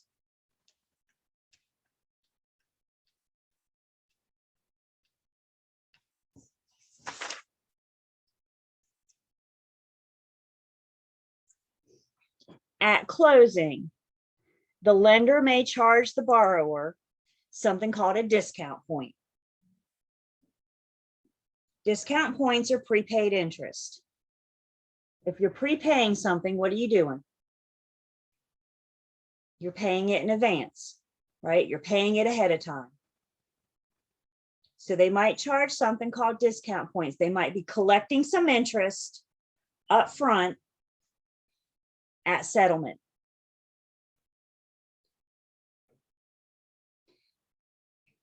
Why would a lender agree to prepay interest?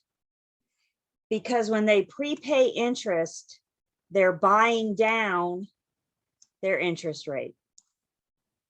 They're prepaying interest in exchange for a lower interest rate. That means for the term of the loan, they'll have smaller monthly payments. Smaller interest rate means less monthly payments. So you prepay interest, and in exchange, the borrower gets a lower interest rate.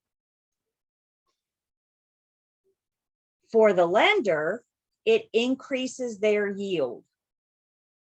Their yield is their return on the loan. The yield is the lender's return. A higher yield is a more sellable product on the secondary market. So if the lender can have a higher yield, it's a more sellable product on the secondary market when they go to sell your loan. Again, we'll talk about that in just a bit. So discount points, prepaid interest. So either, let's just pretend for a second. You go to apply for a loan and the lender quotes you 4% interest rate. And you say, isn't there anything I can do to get a lower interest rate? And the lender can say, yes, there is. You want a lower interest rate? You're going to pay me some discount points at closing. The lender may also ask the borrower, pay discount points. This is how it'll work to increase their yield, to make it more sellable.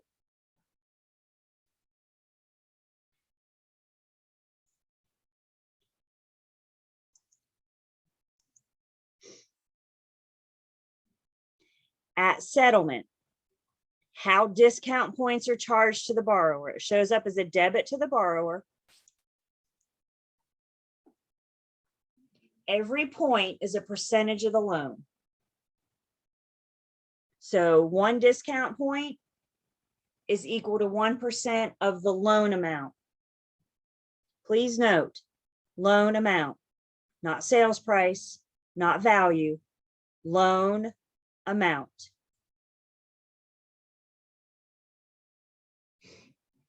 What's the word of mean in a math problem? Multiply. So 1 discount point, you take the loan amount times 1%. That'll be your charge, your debit at settlement. 2 discount points would be equal to 2% of the loan. 3 discount points would be equal to 3% of the loan. 4.5 discount points would be equal to 4.5% of the loan. Everybody on to what I'm doing? 7 discount points is equal to 7% of the loan. However many points you have tells us the percentage of the loan to charge the borrower. This is one piece of discount points. You will see this again. You will see this in Unit 21. We will also see this on your test. In Unit 21, we get to figure out how much does the buyer have to bring to closing. And we got to look at all their expenses, all their credits, and all their debits. So part of their debits at settlement is going to be discount points. So we will see this again. We got to figure out what that amount is to figure out how much the buyer has to bring to closing. Everybody good with me so far?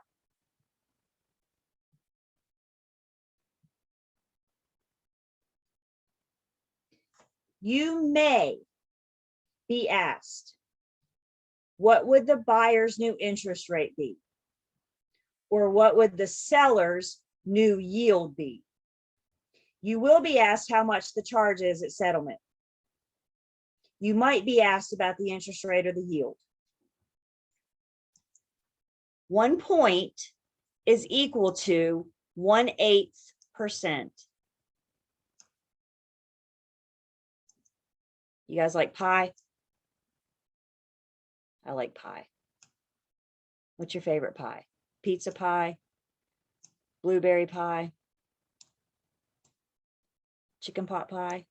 Am I making you hungry? If you have a pie, you divide it into 8 pieces. Our pies are always 8 pieces. 1 point is equal to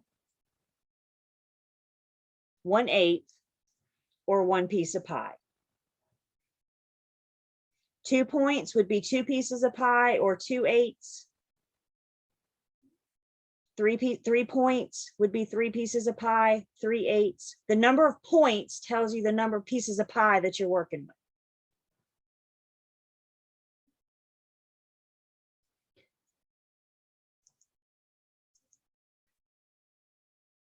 I don't know about you guys, but I hate fractions. I hate fractions. Y'all know how I feel about math until I get to fractions. When I see a fraction, the very first thing I want to do is convert it to a decimal. So I'm going to take my fraction of 1/8. I'm going to take on my calculator 1 divided by 8. And I'm going to get 0.125, which is a number that I can now work with. 2/8 would be 0.25. 3/8, 4/8 would be 0.5. Take your number of pieces of pie, divide it by 8, and get a number you can work with.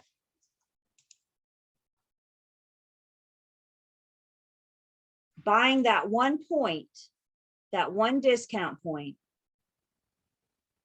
increases the lender's yield by 0.125%, and it decreases the borrower's interest rate by 1.25%. So you're quoted an interest rate of 4%. You pay 1 piece of pie. Your new interest rate for the next 30 years is 3.875%. You bought down your interest rate. You bought down your interest rate by prepaying interest. It increases the lender's yield. The lender's yield is now 4.125%. I'm sorry, Judy, but where did you get the 4% from? I made that up in my head Oh. for an example. You weren't here with me? Come on, No, no. I wasn't there. No, I just made it up for an example. Yeah, we're getting ready to look at a true example. Okay. You go apply for a loan, the lender says, I'm going to charge you 4% interest rate. You go, isn't there anything I can do to get that less? And the lender says, sure, I'll sell you some pie. I'll sell you some discount points. Please listen to what I'm going to tell you. The only time on your test that you need to worry about a new interest rate is if you are specifically asked, what is the buyer's new interest rate or what is the lender's new yield? If the problem doesn't specifically say that, then you work with the interest rate that they give you. Don't worry about it unless you see it. I'm going to go back for 1 second. You will see this. I promise you. We'll see it in Unit 21. We'll do 14, 15, and then 21. you may see this. You only worry about this unless you're specifically asked, what is the buyer's new interest rate? Or what is the lender's new yield? Everybody good with that? Everybody hearing what I'm saying? You got the recording.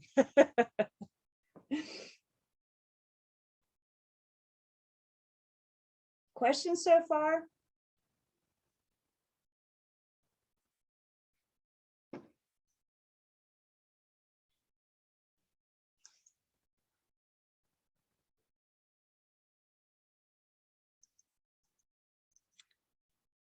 Get a purchase price of $265,000. The buyer's obtaining an 80% conventional loan at 4.5% interest rate. The buyer's purchasing due discount points.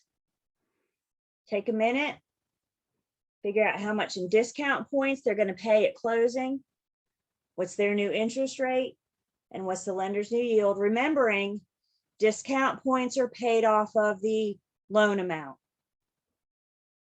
The purchase price and the loan amount are not the same thing. So take a few minutes and we'll come back and talk about it.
Give me about one more minute and then we'll talk about it.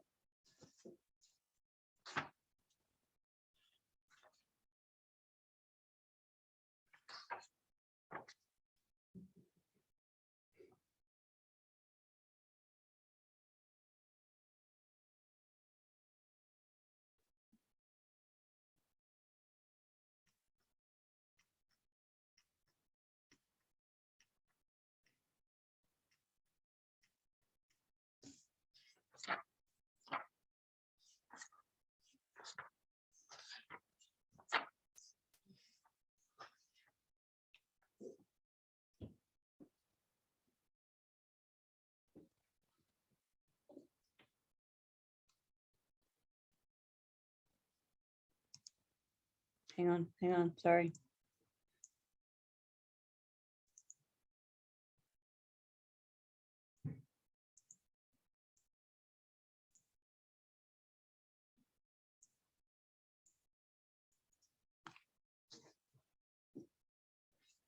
Okay. So you got a purchase price of $265, buyers obtaining an 80% conventional loan at 4.5% interest rate and charging 2 discount points. First thing we need to do is find the loan amount. How do we find the loan amount? Loan to value ratio. Loan to value ratio. Since we don't know the appraised amount, the only value we have to rely on at this point is the purchase price. The purchase price of $265,000. Finding my loan amount. And the lender's ratio is 80%. The lender's putting in 80%.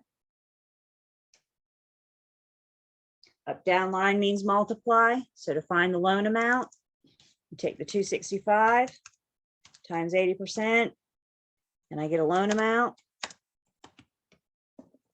$212,000.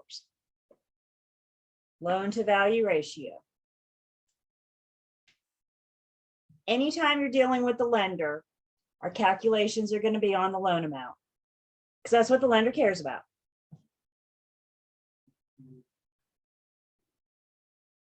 Now that I know my loan amount, we know the buyer is buying 2 discount points. 2 discount points is equal to 2% of the loan. So 2 discount points is 2% of the loan. So I take my loan amount times 2%. And at settlement, this buyer will be charged, I'll put this up here so I have room, $4,200. Did I do that right? $4,240. This is what we'll see in Unit 21. Promise. Questions on how I got discount points?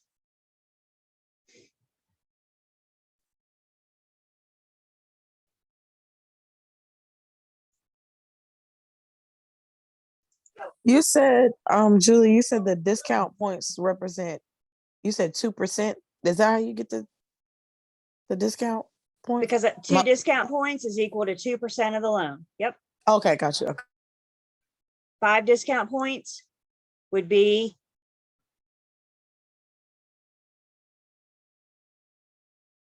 5 discount points would be 5% of the loan. However many discount points you have, it tells you that's the percentage of the loan.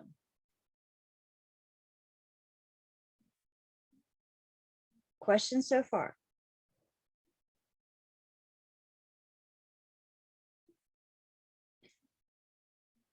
Two discount points equals 2 pieces of pie. That should just be 2. 2 discount points is 2/8. 2 pieces out of an 8-piece pie. 2 divided by 8, because I hate fractions, is 0.25. So by buying those discount points, you're buying down your interest rate by 0.25%. So if your interest rate was 4.5%, you just bought it down to 4.25%. You bought down your interest rate for the rest of your loan. For the next 30 years, your interest rate will be 4.25% instead of 4.5%. Those 2 points also increase the lender's yield by 0.25%. So now the lender has a yield of 4.75%. They have a more sellable loan, a more attractive loan. They have a higher return. Discount points, $4,240. You'll see it again. Buyer's new interest rate or lender's new yield, you got to specifically be asked for it.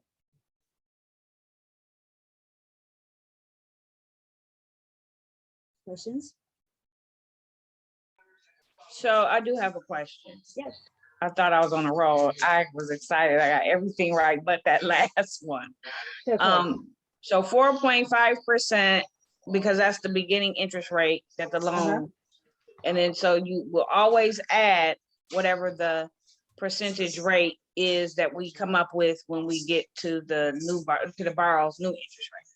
So that'll always be. No, for the lender's yield. For the lender's yield, you add. For Okay, the buyer's interest rate, you subtract. correct. Okay, They're okay, buying it down, and the lender wants to increase their yield. okay. Okay, We're all starting in the same place, right? 4.5%. So what's happening here, you guys? The buyer, in addition to all the other money they have to bring to closing that we will talk about in Unit 21, in addition to that, they're also bringing prepaid interest of $4,240. What do they get in exchange for bringing that $4,240? They get a new interest rate of 4.25%, which means smaller payments.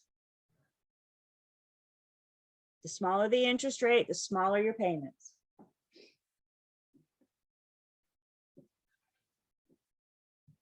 Questions? Yes? I have a question. Yes, for you. So Yeah. with the lender's yield, so ultimately they'll be getting more money off of the buyer. No, they'll be getting more money when they sell it on the secondary market. That's how they make money, is by selling your loan. Oh, okay, gotcha. Yep, So they yep. would sell it at that percentage. That's right. Okay, So they're all right. selling it to the secondary market. And we'll talk about that secondary market Tuesday. That's our in a bit. We'll get there on Tuesday. So they're selling it to the secondary mortgage market. So they have more money to issue new loans. Again, we'll talk more about that in Unit 15. No free money. Is the pie always going to be 8 pieces? Yes, the pie is always going to be 8 pieces because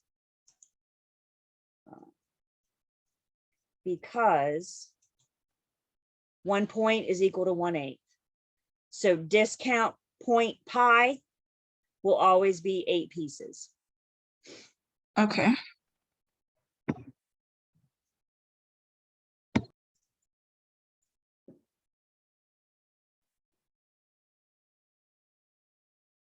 Questions? Anybody ready to sign up for lender school?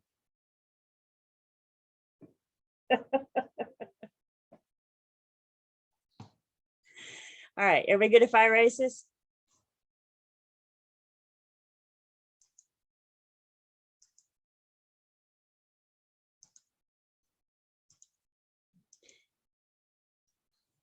I hesitate to say that because I might be wrong. I think, yes, only one more piece of math in this unit.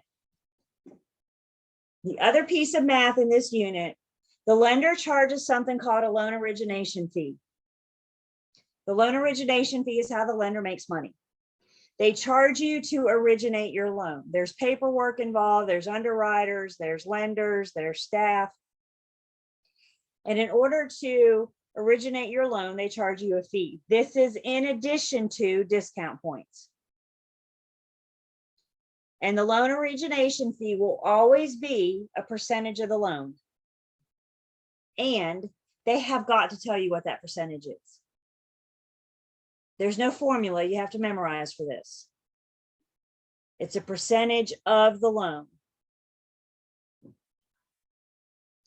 So if our loan amount is $212,000, they're going to charge 1%. So your loan origination fee is going to be $2,120. They've got to tell you the percent. And the percent will always be of the loan amount. Origination fee is 1% of the loan amount in this case. And the word of means what? Multiply. So you take the loan amount times the origination fee.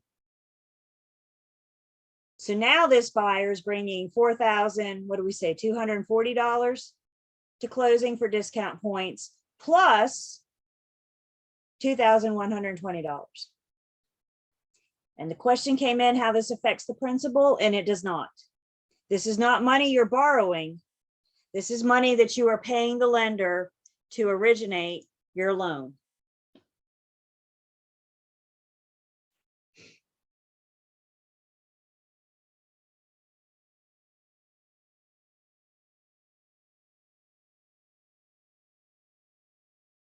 Unit 21,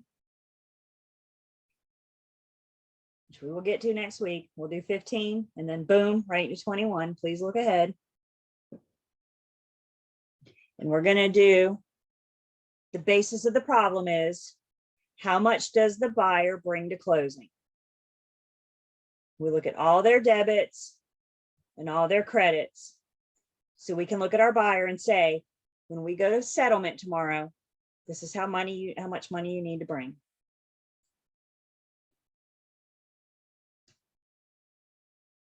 Questions?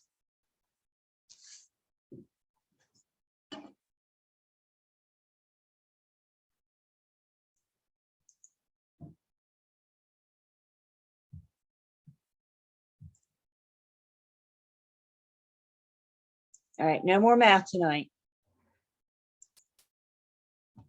You got to practice. Couple more things to talk about in Unit 14. How loans are repaid, repayment plans. The fixed rate level payment is what we deal with the most often. That's why it's a yellow star, not a green star. This is the amortized loan that we just looked at. The fixed rate, the rate is referring to the interest rate. So it's a fixed interest rate with level payment. Your monthly payment is the same every single month. So what we deal with the most is what's the most common. Everything else is a green star. An interest-only loan means you're only making payments on what? The interest. You're only making payments on the interest. Once you make your last interest payment, you have the principal amount due, paid in full, which is known as your balloon payment. So you make payments only on the interest. Once you pay off the interest, you pay off all the principal. Think of these types of loans. Think about developers. They buy a tract of land, they subdivide it, and they build on those lots. They may use an interest-only loan to purchase the land. These are usually short-term, like 3 to 5 years, for example.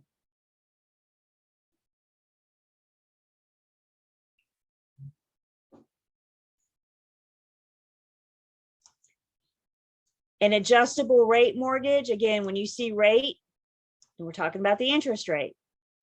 So if the rate adjusts, that means the interest rate fluctuates. It goes up and down throughout the term of the loan.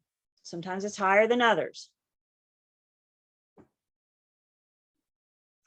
Picture on page 379 of your arm.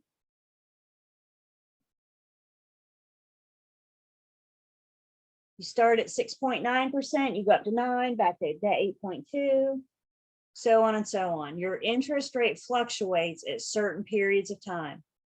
You may, for example, you may have periods of time when your interest rate is so low. You may have what's called negative amortization, which means you're not deducting from the balance, you're adding to. If you have negative amortization, your payment is not equal to the monthly payment that you owe, the monthly debt service. So with an ARM, you may have periods of negative amortization and pay it off when that interest rate goes up.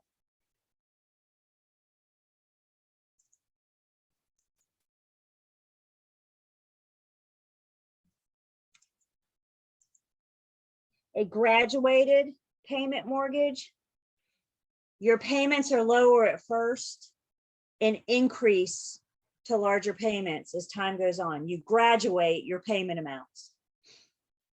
So you have a lower amount to begin with, and it increases, your payments increase. This too could result in negative interest or negative amortization at first. Your payments could be so low at first that you're not paying the monthly debt service. Instead of deducting from your balance, you're adding to your balance that you will eventually pay off. With graduated payment mortgage, think of like a startup company.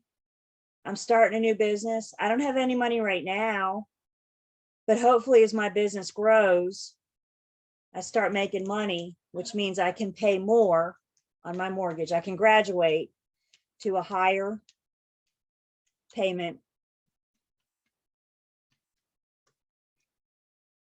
Balloon payment is what happens when you've made the final payment, your very last payment, and you still have an amount due. That amount due is due in full after your last payment, and it's your balloon payment.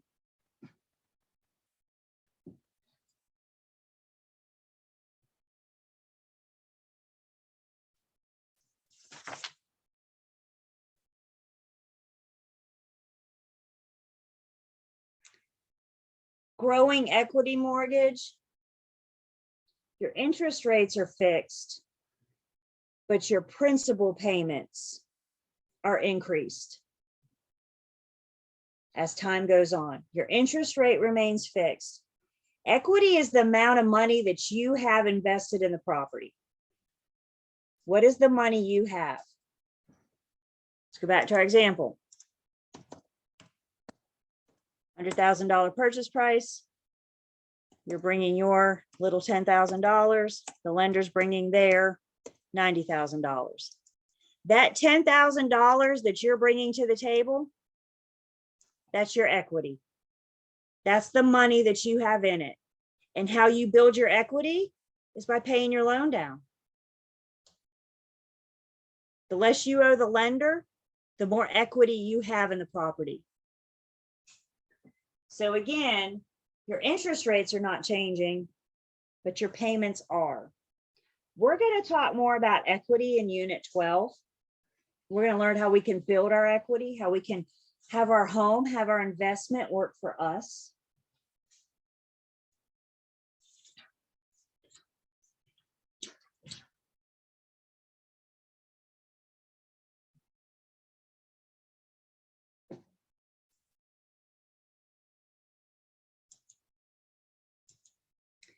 And that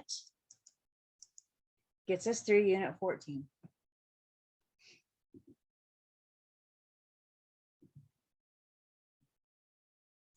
Key terms, lender's terms are on page 363. Key point review, pages 383 to 384. Use it as a review. Use it as almost your Cliff's Notes.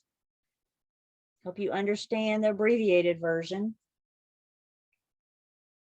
And then your student quiz on 385 to 387. Please turn with me real quick to page 387. I need to point something out to you. 387.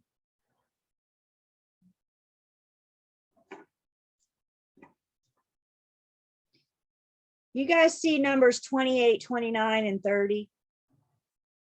These are problems that build off of you. It tells you based on the following scenario, answer the next 3 questions. I don't know why, but you don't have the formula yet that you need to do these 3 problems. So when we get to unit 15, I'll give you that missing piece that you need to do these problems. So do not worry about these right now. You can worry about these next week after we do unit 15. There's one formula that's missing, and I don't know why it's here, not in 15, but it is. So I want to point it out to you, make sure everybody's good with that. So for the time being, just work up to number 27. And then after next week, you'll be able to do 28, 29, and 30.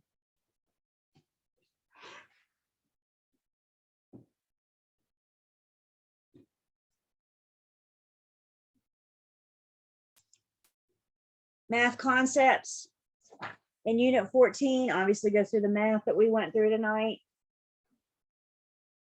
Another opportunity for you to read about it. Remember, you guys, when you're doing these math concepts, when you see, for example, do it. You don't learn math by reading it.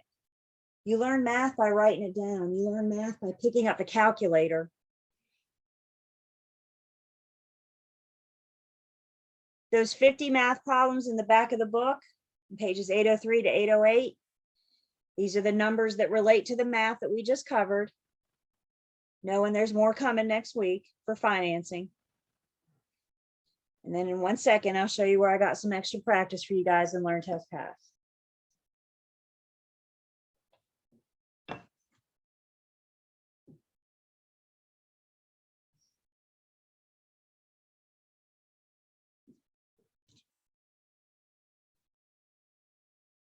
Everybody good? Everybody got these numbers? 15, 16, 23, 42, and 45.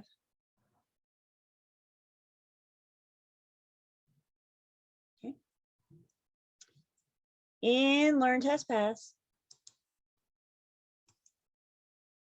there's your amortization that you can practice.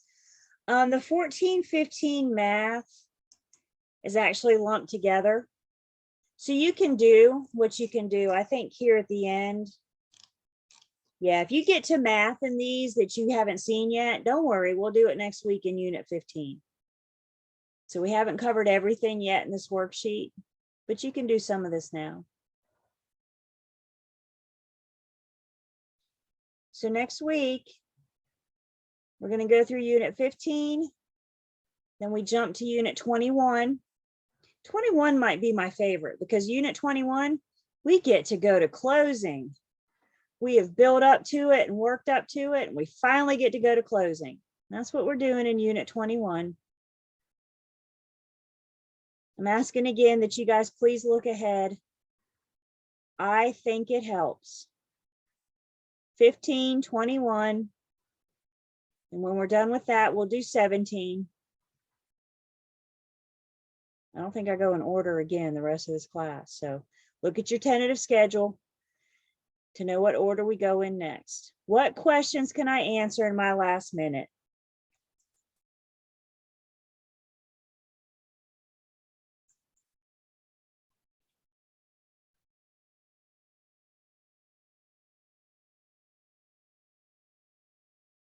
I'm nervous about how quiet you guys are tonight or right now. Should I be nervous? Yes? Okay, good. Thank you. It's all right. Thursday night is wine night, so I'll be fine in a minute. No, I'm kidding. Okay. All right. Y'all have a good weekend. Let me know if I can help. I'll see you Tuesday in Unit 15.